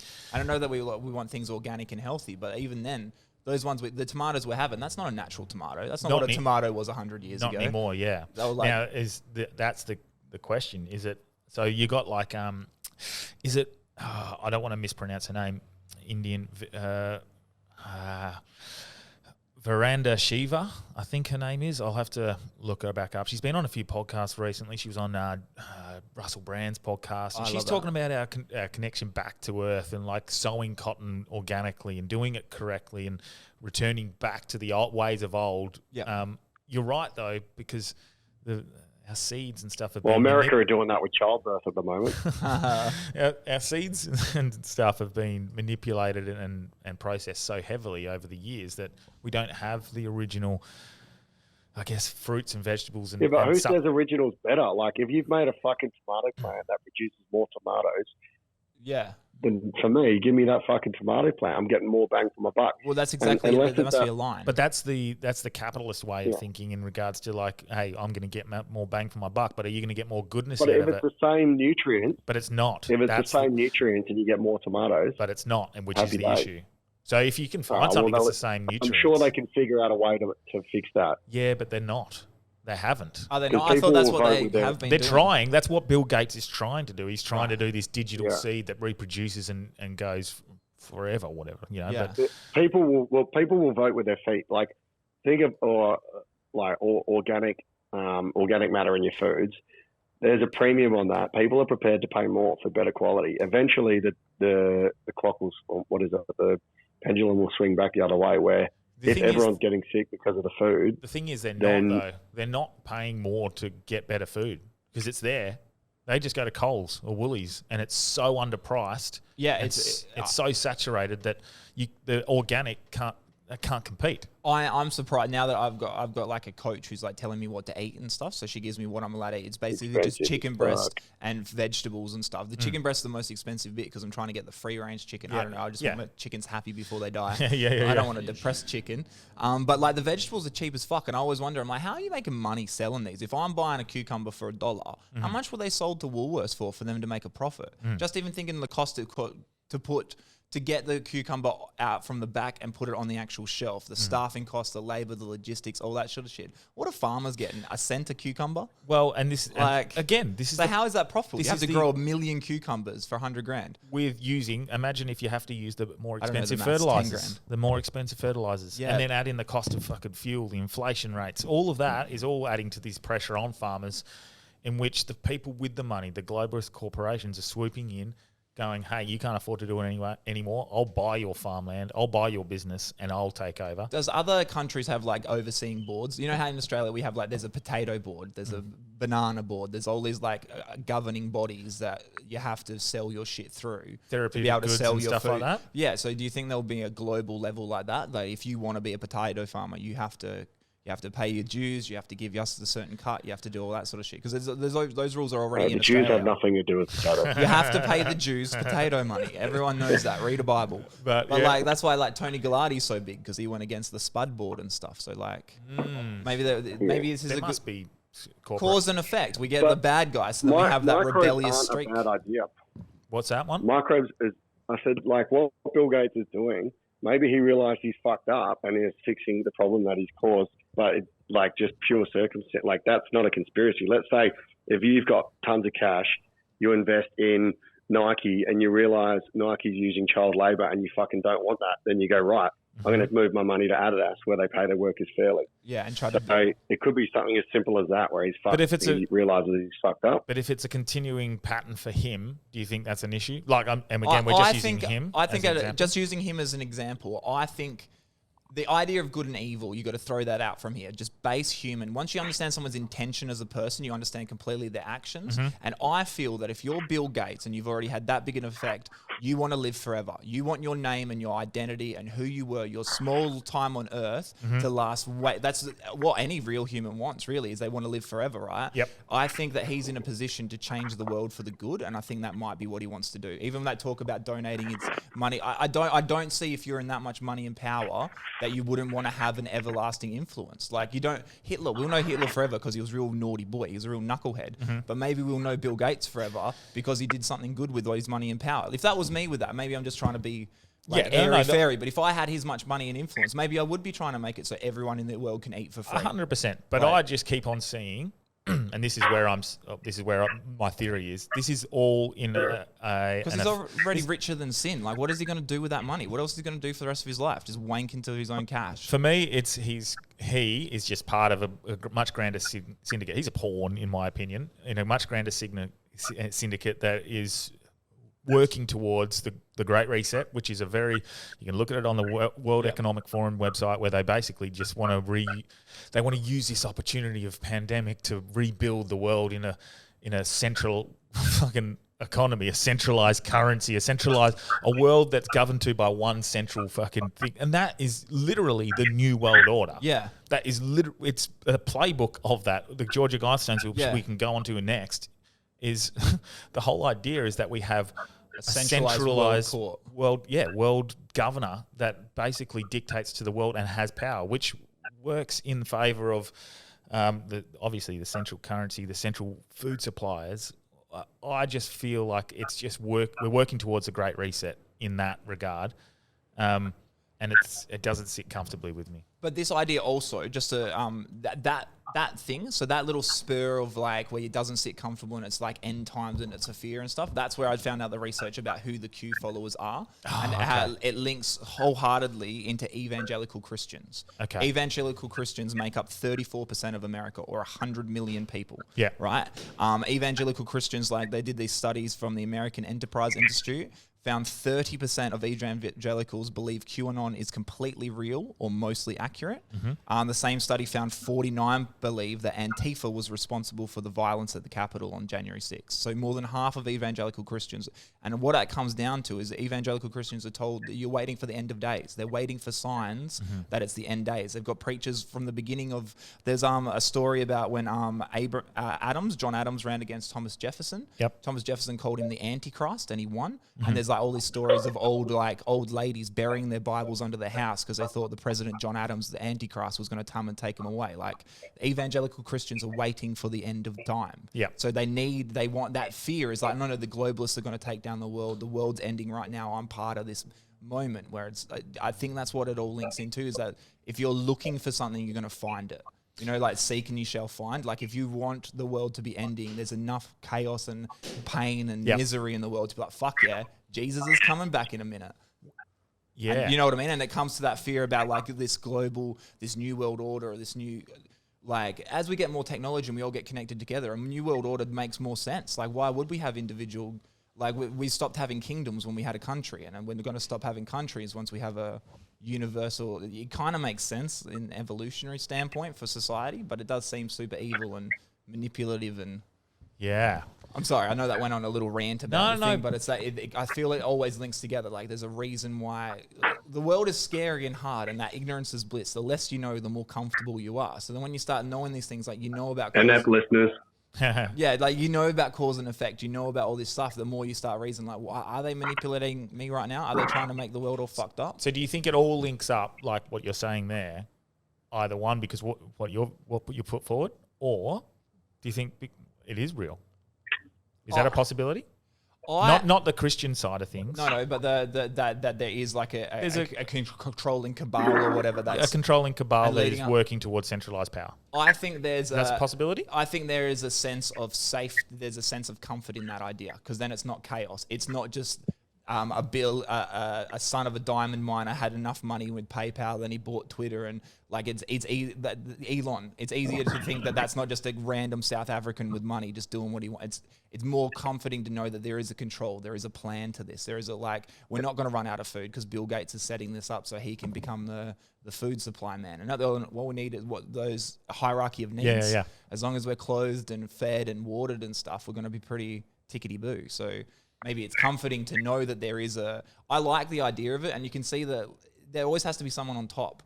And I don't think and if you're born into it, you'd want to keep that going and stuff. So I can completely see how it would be a thing. Like, and you get to that level where you just own everything, right? And if you own everything, you can control everything. And I think that's it even goes to why people love the flat Earth theory. The only thing I like about flat Earth theory is that the whole reason they keep it flat is there's a whole nother continent where all the rich people live. And that idea, I love that because they talk about these families. There's like 20 families that run the world. Where do they live? What are their houses? What do they do? Do they go to Coles? Like, who are they? So maybe they do exist in their own fancy little country that we don't know about. Or do we think a company like Vanguard Group or BlackRock doesn't influence what the world's thinking? But it has to, because money influences everything, right? Yeah. So the more money you have, the more you can influence and stuff. So if their agenda is for them to just have complete control over everything, for example, is that unreasonable to think? No, not at all. But have you seen that movie Vice? The Vice, and it's about the George W. Bush era with with Cheney, Dick Cheney, and it's done. It's Dick Cheney's played by Christian Bale. It's bloody awesome, right? Okay. And it shows that like Dick Cheney had an idea. He knew what he wanted to do, and he knew how he wanted the power. He didn't want the title; he wanted the power. So when he got Bush, he teamed up with Bush and said to him, "I'll just take the boring stuff you don't want. I'll take foreign policy and defense and shit you don't want to worry about, George." And then he basically ran the world. Cheney ran the world under Bush's administration. And it's like, I can see that also happening, is that these are just giant machines that are working. And then sometimes the people in the right position is like, hey, I can turn this machine this way if I want and manipulate, like, you know what I mean? And the type of personality to get to the top. If you had the key to Disneyland, wouldn't you make it free and fun to play in all the time for yourself? 100%, especially so that's all the rich and powerful do, is they shape their reality they want it to be. They've got the keys to Disneyland and they just do whatever they want. It does make sense. Like, the more you think about that cause and effect, it makes sense. If you want something, you're like, well, yeah, fuck. Well, if we do want to have this, we're going to need to make shortages with this. Or like, if we want... This all links up to, so Illuminati, elites, 1%, that whole side of things. Links back to what we were talking about before with regards to the bloodlines in the religions with the breeding, and how that their bloodline is sacred. Theirs is pure. Yes. And that's why they want to control the slave race. That's where that whole links in. Yeah, so totally. If that was the case, would that, again, add leverage to the idea of that that's the reason they want the central power. That's the reason they want to do everything, is because they are the reptilians, they are the Annunaki, they are the Nephilim. They're still alive. They still have that pure. They still have that drive. And they look at... I think they're bored. I think they have billions of dollars. And you're bored. And they're bored as fuck. And you have the control. And you can do it. And you can utilize it. It's like Dick Cheney and Bush. It's like, he could do it. So why wouldn't he do it? I love what you said about viewing it on a base level of human nature. We all like to think we're the good one. Yeah. But true cowardice is different from true morality. You know what I mean? If you can actually do it and get away with it, well, who knows what you might do. Does anyone actually think that America are the good guy ever? No, that's good. That's the crazy way to think of it. But they're the better bad guy. Do you know what I mean? I know this is where people like capitalism sucks and America are evil and stuff. Yeah. It's like, what's the alternative? Because the alternative's not better. It's the difference between a stepdad who drinks and yells at you and a stepdad that will beat the fuck out of you. Like, they're both bad stepdads, but one's a little bit. Do you know what I mean? So you like saying? Would you rather China run the world?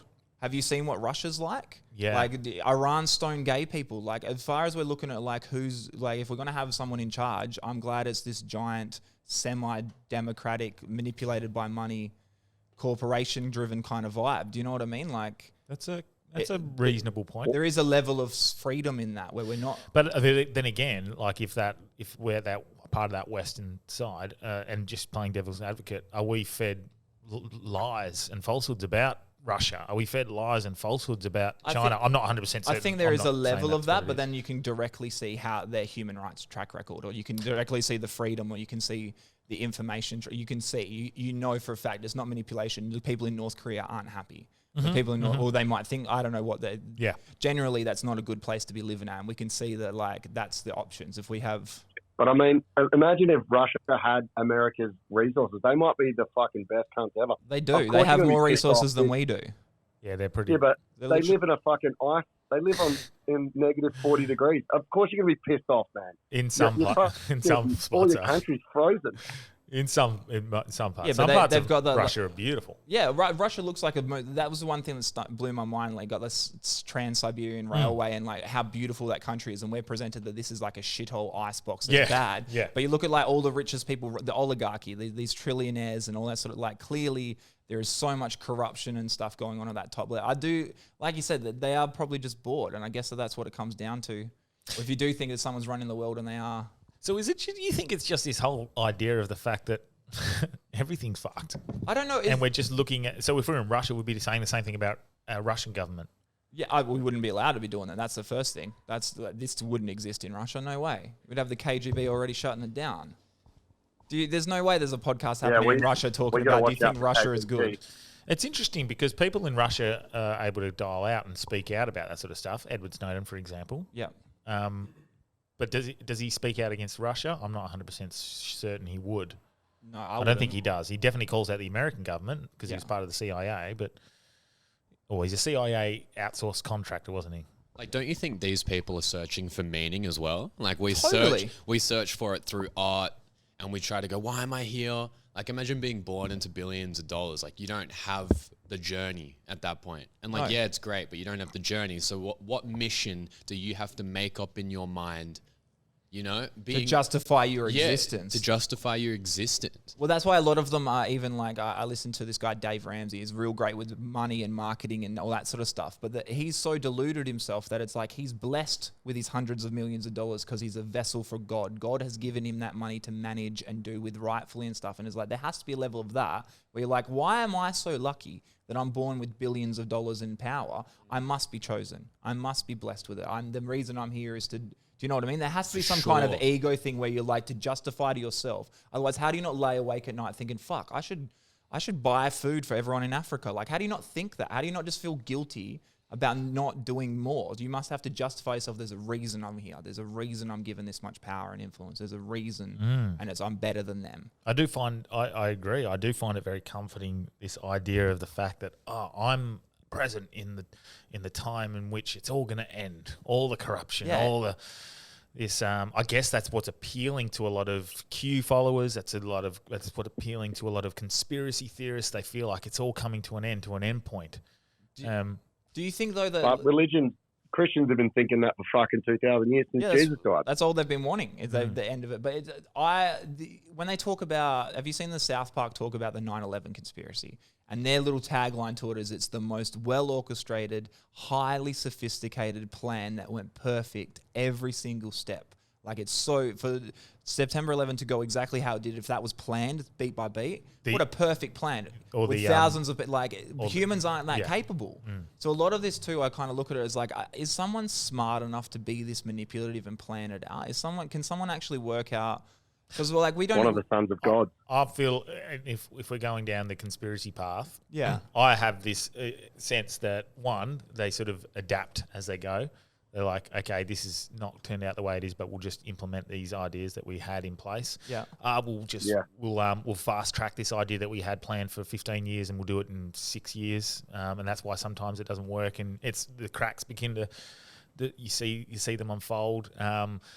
Or is it AI modeling? I know that they do that with battles at the moment we're doing, which is crazy to think. Like right now, America and China are using supercomputers to fight World War III. Every scenario you can think of, what can we do? And they're just playing it out on these supercomputers to see what's the best way to take down the American defense systems, what's the best way to take down China. And that's all. It's literally it's coming in this battle of AI. That would be the worst Call of Duty game to play. Yeah. I find it very strange, for example, that when something's playing out in real time, the way that it was predicted to be playing out, and then they still don't. So let's use COVID, for example. Okay. The whole New World Order idea behind this, the whole New World Order conspiracy behind this for the last 10, 15 years has been at one point or another, they're going to release a virus around the world, and then to save yourself, you're going to have the vaccine, which has got a microchip in it, and they're going to implement it and blah, blah, blah. That was the conspiracy theory for 15, 20 years. And then it happened, and this worldwide vaccine went out there. Now, I still don't think there's a fucking a microchip in there or anything like that, but that's what the microchip makes you say. But I just find it strange that that's what they said was going to happen. It happened, and then they still say they're wrong. But doesn't that It doesn't necessarily mean that's just a coincidence, but true. But doesn't that just speak to like the limits of human imagination? That's what I always go back to. I always like going back to the devil's advocate. I want things to be real, and I love that exciting idea. But the reason why all these ancient people had flood stories is because sometimes the world floods, and if you only live in this area, you think the whole world just flooded. So everyone has a flood story. Well, the whole world did flood. It's been proven that flood actually happened. After the Ice Age. The Ice Age one. Yeah. I don't know if it was. Yeah, maybe. I think it's the Ice Age. I just know that they found mass floodings and stuff. Yeah. So it's like there's. It flooded in 2005. That was Sydney's game plan to beat West Coast. It was fucked. The whole fucking the whole AFL flooded. Oh, just put my head in the mic and just. Branch, just so you know, it is 1:30. I'm just letting you know. Okay, thanks, buddy. We've got to go on there. Sorry. So it's like maybe it's part of that.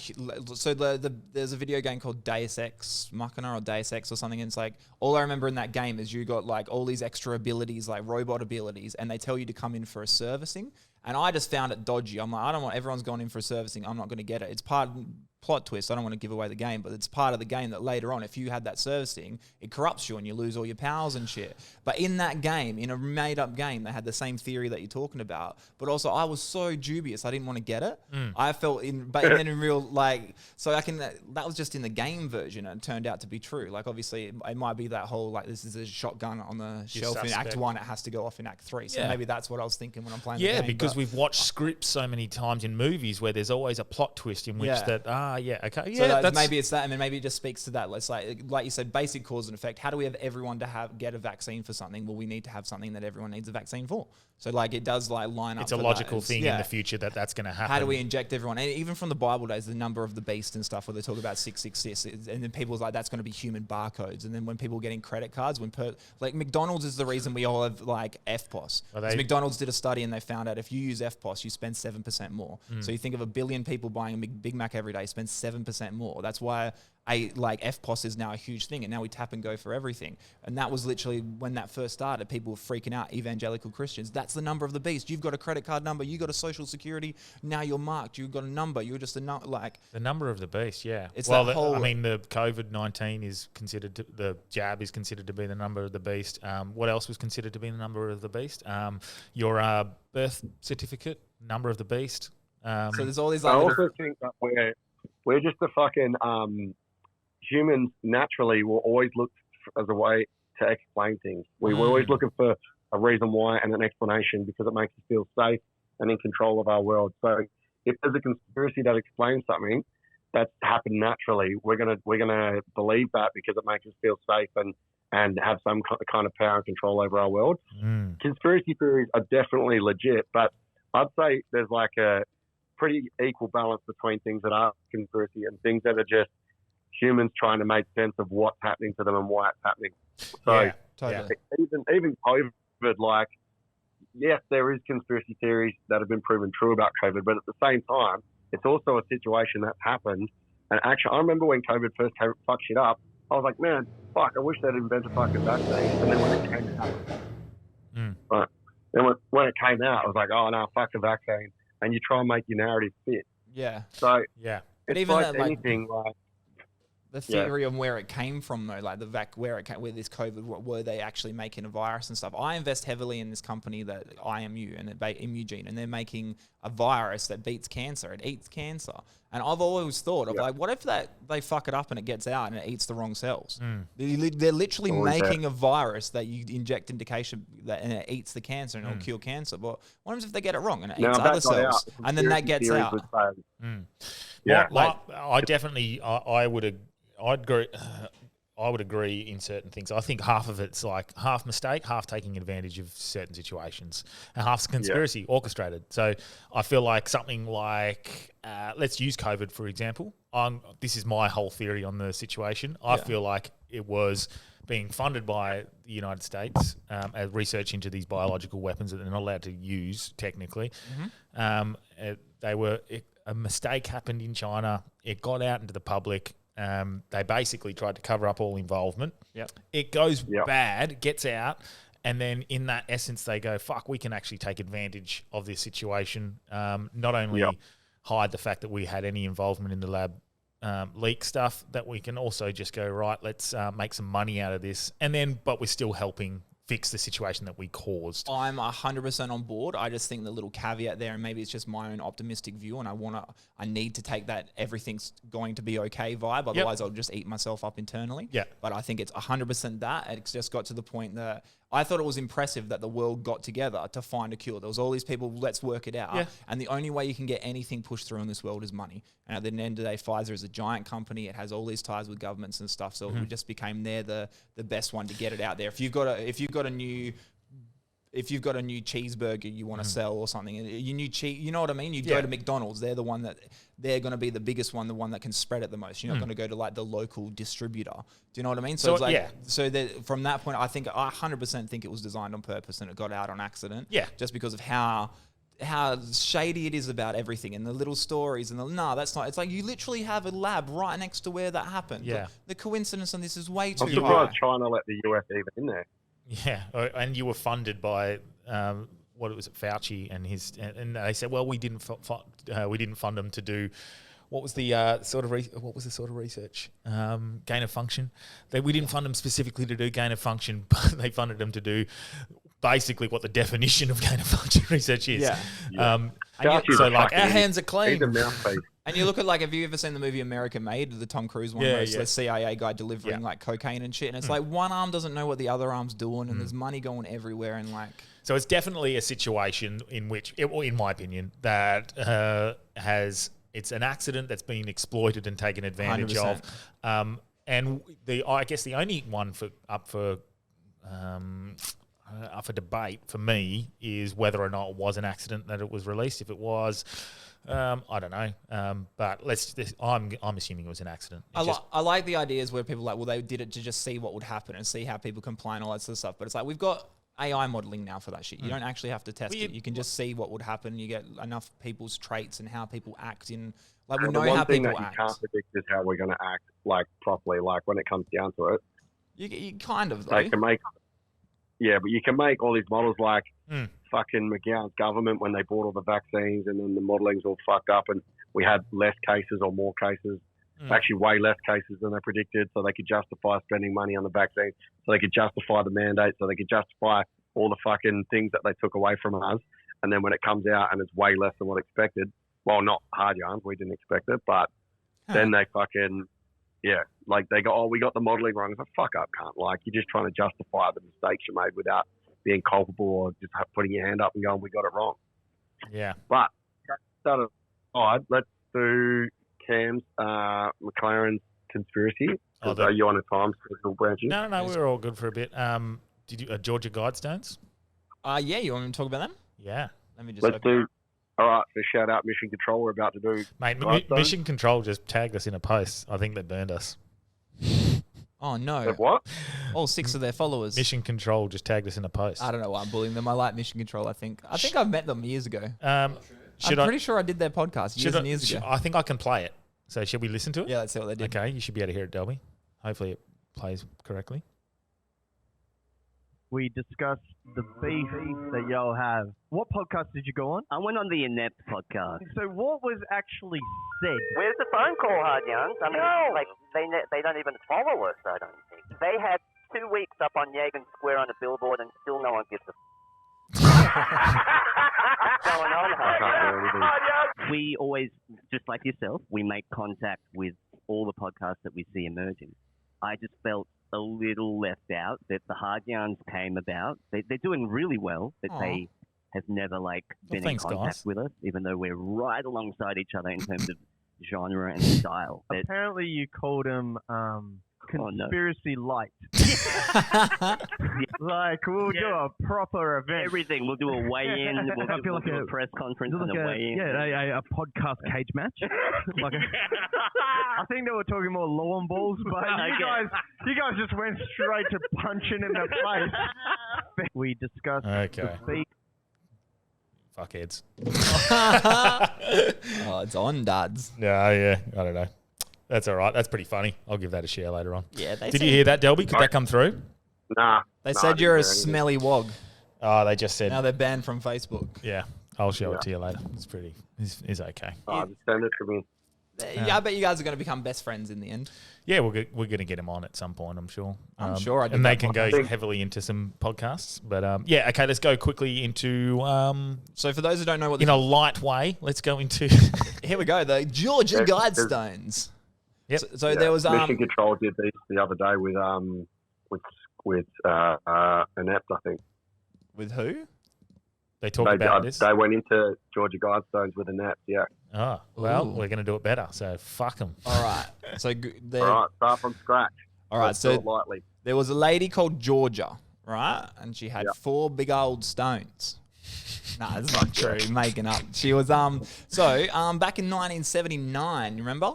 1979, there was a guy, Robert C. Christian. It's a fake name. No one's called that. Bobby Christian. He approached Embleton Granite Finishing Company. They normally make like tombstones and shit. And on behalf of a group of small Americans, and he paid a bunch of cash to get these big 4 giant granite pillars made up. And in different languages, they have 10 rules on how you rebuild the earth. So it's just 10 rules. It's just the guidestones on how you should. This is the best way for society to function and live. And a lot of people have said a lot of this is New World Order kind of vibes. I already mentioned before that they talk about it's kind of the divine femininity, which is also linked to satanic thing because women can't be powerful. You silly duffers, that's against God. Well, have you got the list of what's on here? Here they are right here. Here are the 10. These are the 10 commandments as a quote from a small group of Americans. Now, from memory, yes. Most of these are pretty good. I agree with them wholeheartedly. There's stuff like the first one, number 1, maintain humanity under 500 million in perpetual balance with nature. So that's calling for 7.5 billion people to die. Yep, that's the first order of business. That's a great one. But think of if you remember, Hitler would get it done. Dude, when we had lockdown for a week, there was dolphins in the Swan River. Imagine if 7.5 billion people just fucked off. It'd be the freeways would be empty. Regarding Hitler was actually doing the right thing. Yeah, literally the first 2 things is very Hitler-esque because it talks about basically the next line is eugenics. Guide reproduction wisely, improving fitness and diversity. So that's eugenics. That's breed strong with strong and make stronger. That's very Nazi vibes. That's 2022 comedy lineup. Reproduction wisely, improving fitness and diversity. And diversity. No fats or whites. Number 3, unite humanity with a living new language, which is also even in the Bible, they talk about how that's a bad thing. The city of Babel, everyone talked, God cursed us to all have different languages so he wouldn't team up and take him down with a big tower. Yeah. So that's very anti-God right there. Unite humanity with a living new language. Rule 4 is order. Yeah, the new is rule passion, faith, and tradition, and all things with tempered reason. So faith, tradition, passion, anything emotional with tempered reason, which is there's very stoic ideas, you know what I mean, which is not too bad. Number 5 is protect people and nations with fair laws and just courts. That's pretty darty. Number 6, let all nations rule internally, resolving external disputes with the world court. So that does go against the New World Order kind of vibe. It's saying that local governments per country, countries look after themselves, and there's a global court. Well, that's what America's doing right now with abortion and gay laws. But that's true. But isn't that more of it? They're saying like you run yourselves, but we will govern over the top of you. Yeah, any other but it would be stuff like the world court would just be like, hey, Russia, stop invading. You're not allowed to do that. That's it. Give us $1. So similar to what's going on with the Roe v. Wade. So like, hey, we're saying it's up to the states to make these decisions. Yeah. Number 7 is avoid petty laws and useless officials, which would break down so much things. Like, think of your council rates are going to your local councillors, and what are they? Rubbish rates in roads. Like, so like useless, pointless stuff. There's main laws, so it'd be stuff like don't murder, don't rape, don't steal. Anything on top of that is silly. You can speed and all that sort of jazz. Number 9, prize truth, beauty, love, and seeking harmony with the infinite. So that's what they talk about, the divine feminine, that truth, beauty, love, and seeking harmony. So it's very spiritual, very anti-Christian, very... and the last one is be not a cancer on the earth. Leave room for nature. Leave room for nature. They say it twice. They really wanted to hammer that in, or they paid by the word, and then they were like, fuck. We need another 4 words. Just put in leave in for nature on the bottom. Yeah. But yeah, leave room for nature. Leave room for nature. So there's like some of it. Or they didn't have spell check. The what? Or they didn't have spell check. They didn't have spell check or a proofreader where they were just like, oh fuck, when that optical illusion when it's got the word "the" twice. Yeah, and you don't see it. With this sentence? Yeah. Yeah. So this somebody is just like glossed over it. This is basically it's put into the idea that this is sort of like that New World Order style. This is like the tenements of how you could live a fair and just and happy existence. And really, a lot of it's not too bad. You can break down the ideas, but a lot of it's pretty nice. All the greatest villains have an underlying, what they would consider this greater good idea. That the ones you connect through the most. Look at let's use from Marvel, Thanos. Yes. He's like the thing that made him such a good character was the fact that he was doing it for what he felt like it was the greater good. So you end up buying into their thing. I guess that's similar to this sort of thing. They're like the whole idea is what they would be like for the greater good. I don't buy it. I think it's fucked. But yeah, I understand. I think Australia's got 9 out of 10. What was that? We've got 9 out of 10 of those right in Australia. If the rest of the world wasn't here, we've nailed it. Actually, it's kind of. There's a few there that we... But the petty laws, everything else, we're under 500 million. We've got fuckloads of nature. I feel like Australia is literally an experiment for the rest of the world. Yeah, it could be. It could be the promised land. I feel like this is where they try things. I feel like this is where they try things, see how it's going to go. Well, what about this balanced personal rights with social duties? I think that there was a big failing of that during the COVID thing. That was a... We fucked that up. Yeah. But it's interesting ideas, and it's also I like everyone's so individual, and everyone's individual experience of the world is going to be so different. So it's like, how do you make a set? It's so weird that you can like summarize 10 points. If you do these 10 points, life should be pretty tickety-boo for most people. So you're never going to have like a nice rigid set, but it's a cool idea to think about and something different. But they've been exploded. That's the other part. Plot twist. Yeah, so, actually, before we get into them being exploded, can we... Who made them? Yeah. Well, that's the thing. The guy he had a pseudonym. It's not a real name. Robert C. Christian. He approached Embleton Granite Finishing Company in 1979 on behalf of a small group of loyal Americans, and that's all we know about them. Built them, put it on a private property. I don't know why they assumed that in the end times, Georgia is where people would survive. But that's where they decided to stick them, the hub of all humanity, Georgia. Were they anticipating like a global flood, like of waters rising, something like that? They're just big fans of Atlanta, the Childish Gambino show. How big are these guidestones? They are humongous. So they're like 8-9 foot tall. They're big stones, and they're in all different languages too. Which is ironic because they mentioned that there should be one living language, but they're like, we're going to do this in all the languages to confuse you. Yeah. But I guess that might be like Rosetta Stone it just style. Sounds like how a cult. Sorry? Sounds like how a cult would start. Yeah, totally. But Everything is a cult if you break it down. If you explained how like the Australian government worked, that's a cult. It basically aligns with what the New World Order conspiracy sort of would have you want to do, basically. Yeah. So that's why it's got this such an affiliation with the New World Order. This whole fucking centralized power. There's one language, one government, only a limited. The one that gets people is the 500 million. That is not many people. When you really knuckle it down, you knuckle puck it. Well, in 1979, I'm sure that sounded like a lot. That was it was what 3-4 billion people back then. Yeah. Yeah. Right. Yeah. So. Well, why do people give a fuck about these Godstones? They're just some dude in fucking Georgia.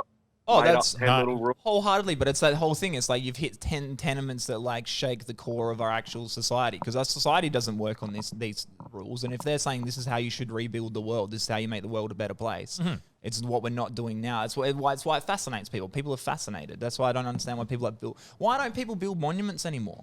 Why isn't Bill Gates building a monument? Yeah. If I had that money, I'm building a pyramid. I'm going to build a pyramid in Bullsbrook if I ever get rich. Mark my words. I'm going to build a $30 million pyramid in honor of myself.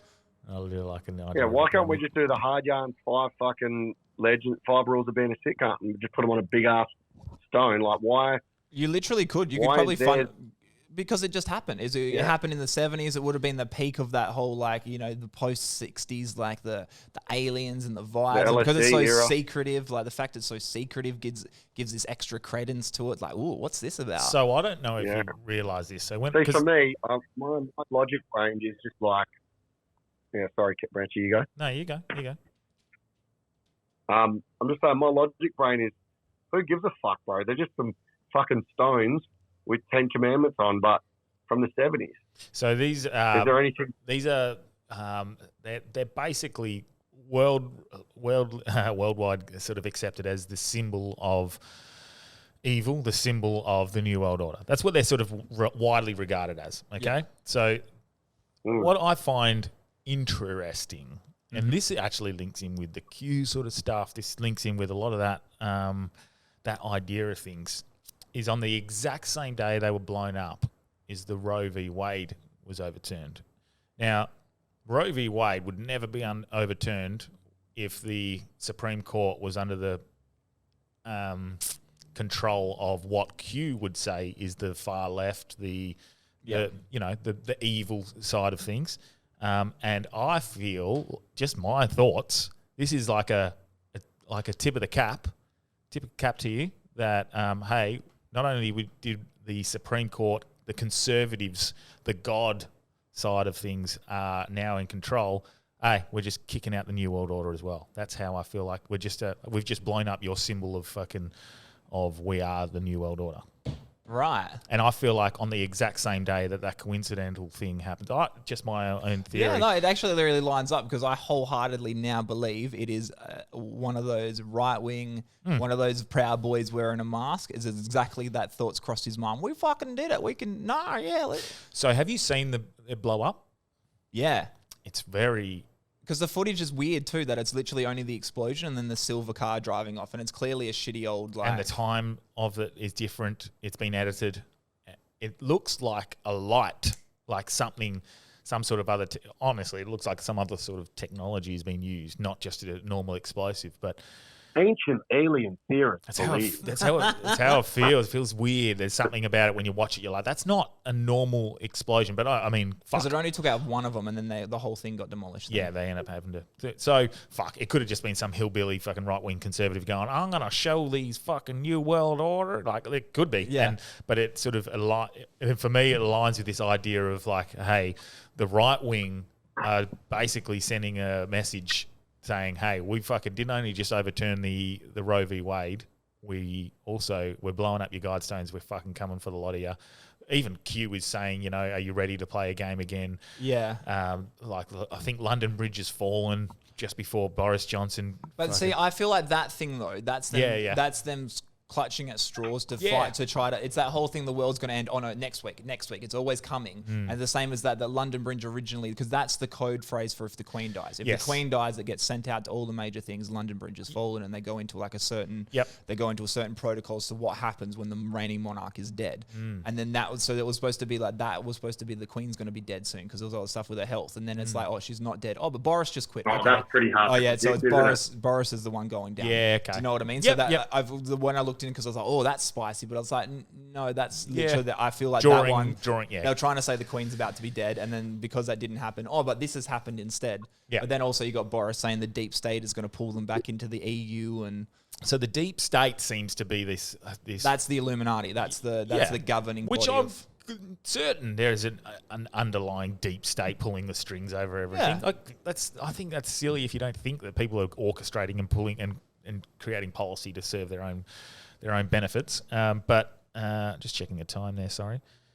Yeah, got a couple more minutes. Mate, the Queen's dying. That's not hard to predict. Despite me saying. Yeah. It's a great point, hey. Oh, you mean that 80-year-old woman? Yeah. That 100-year-old lady? Yeah. It seems a bit. 96.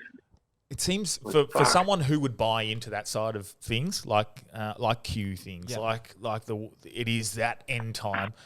That would be such as an exciting thing for you to see. You're like, fuck, this pinnacle of what everything you stood against has been blown up by someone. It would feel so exciting. And it explains the passion and the hate as well. Like you got the passion and the hate from the left because it's like they feel like their identity is being like, they feel like it's pure hatred. They're like, you hate me as a person. Yep. Right? And then the people on the right, they literally think that other people are evil, especially when you're going, we're Christian, we're good, we're doing what God wants. That makes you a sinner. That literally means that your politics has become such a religious...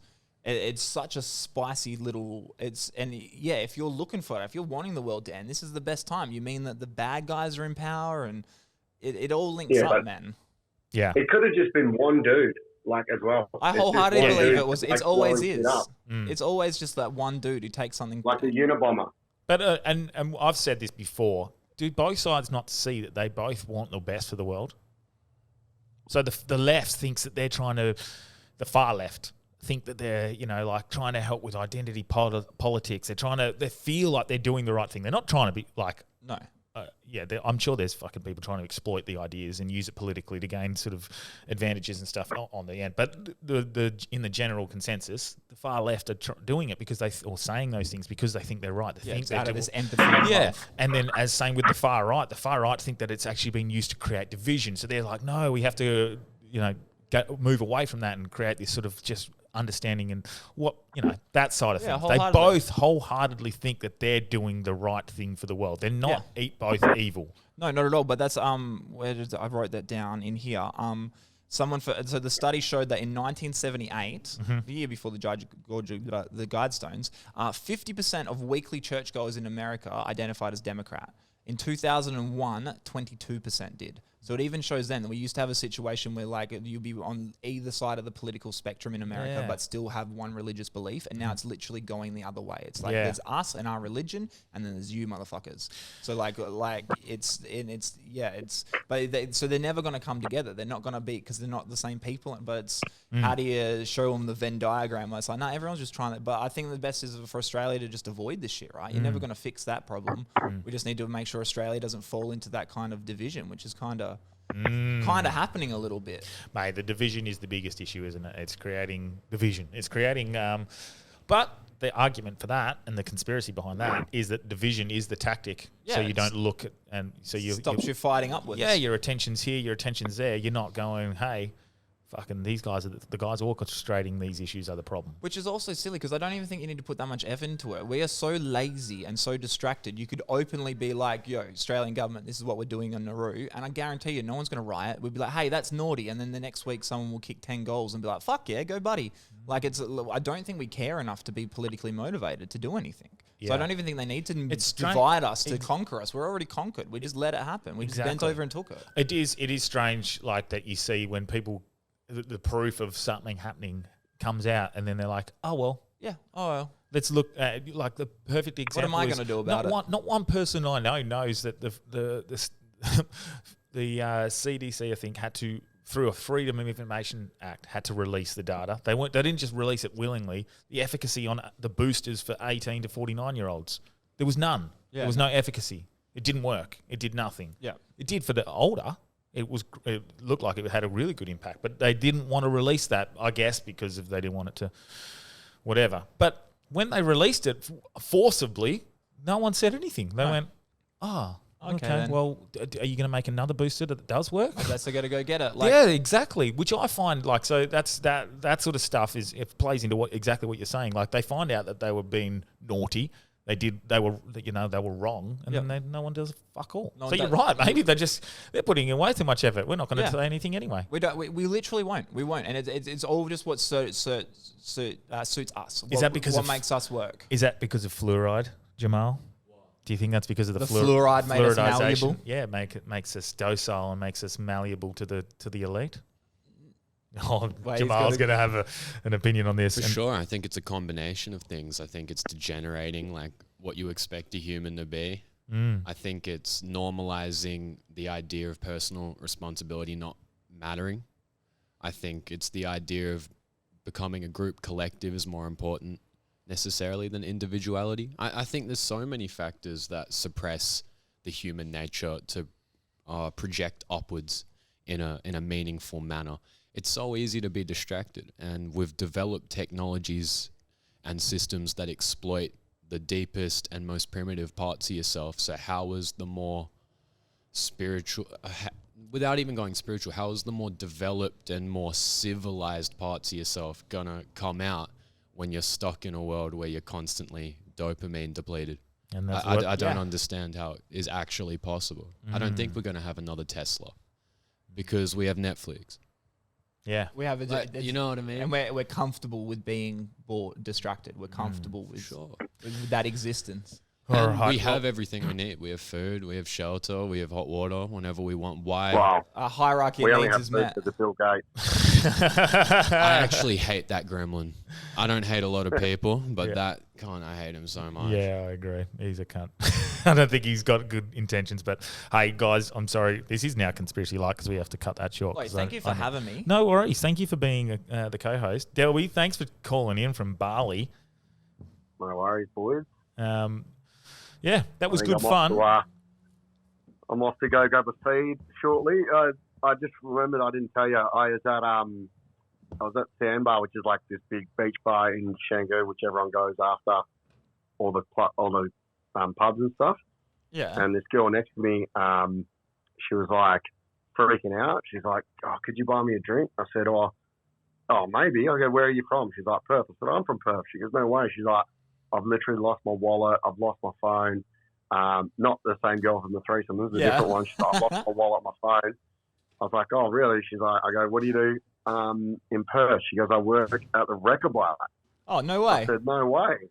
Yeah, she goes, "Yeah, I work at Record Bar." I said, "I just did a show there, teacher comedy night." She goes, "Oh, what the fuck?" So you're Danny Delby? I said, "Yeah." I go, "Yeah." I gave her 500,000. I was like, "Yeah, just fucking take this, enjoy your night." And then she's like, "I swear I'll sort you out when you get back." I said, "All right." And then I had a message in the morning from Instagram from her saying, "Hey, thanks so much. You fully saved my night. I'll make sure I look after you next time you get back to Record Bar." I said, "It's all right, no worries." See, not all straight white guys are bad. We can sometimes do nice things. Oh, that's good, man. Yeah. How much is 500 grand? Like $60. Hey, that's so but kind. in Bali, it sorts you out for the night. You're like a savior. How small is the world? But hey, though, like literally you're in another country and you're still meeting Perth people that work at the same spot. Bali, another country. Right? I know Bali's a suburb, I guess, of us. Yeah. The coolest thing that happened was at Luigi's, there was this smoking hot chick. Like, I knew that I was absolutely zero chance. And I'm like, "Where are you from?" She's like, "LA. I go, "What do you do there?" She's like, "Oh, I'm a model." And I was like, "Yeah, clearly." And she's like, "Yeah, I'm just over here doing some like paid work or whatever." And she goes, "What do you do?" And I was like, "Oh, I'm a stand-up comedian." And on cue, these three dudes were like, "Daniel Delby, you're the funniest cunt, man. We fucking saw you at the confessional. I was the one that shat on the car. Can we have a photo?" I was like, "Yeah." Perfect. So, it looked like I'd planned this, and then she was like, "Whoa, like who's this guy?" Still got rejected, but fucking the three lads love confessional, man. Oh, that's dope. The confessional's the best. Yeah, because then he spoke. Yeah, like one was I shat on some car windscreens. I was like, fuck, I remember that, man. Like they went around because they even knew wipe it. So gross. All right, I genuinely have to go, Delby, so you can tell them these stories after. So we'll finish up. But yeah, thanks for listening. I hope you had fun. Sorry we have to cut it off so short, but sick. Bye.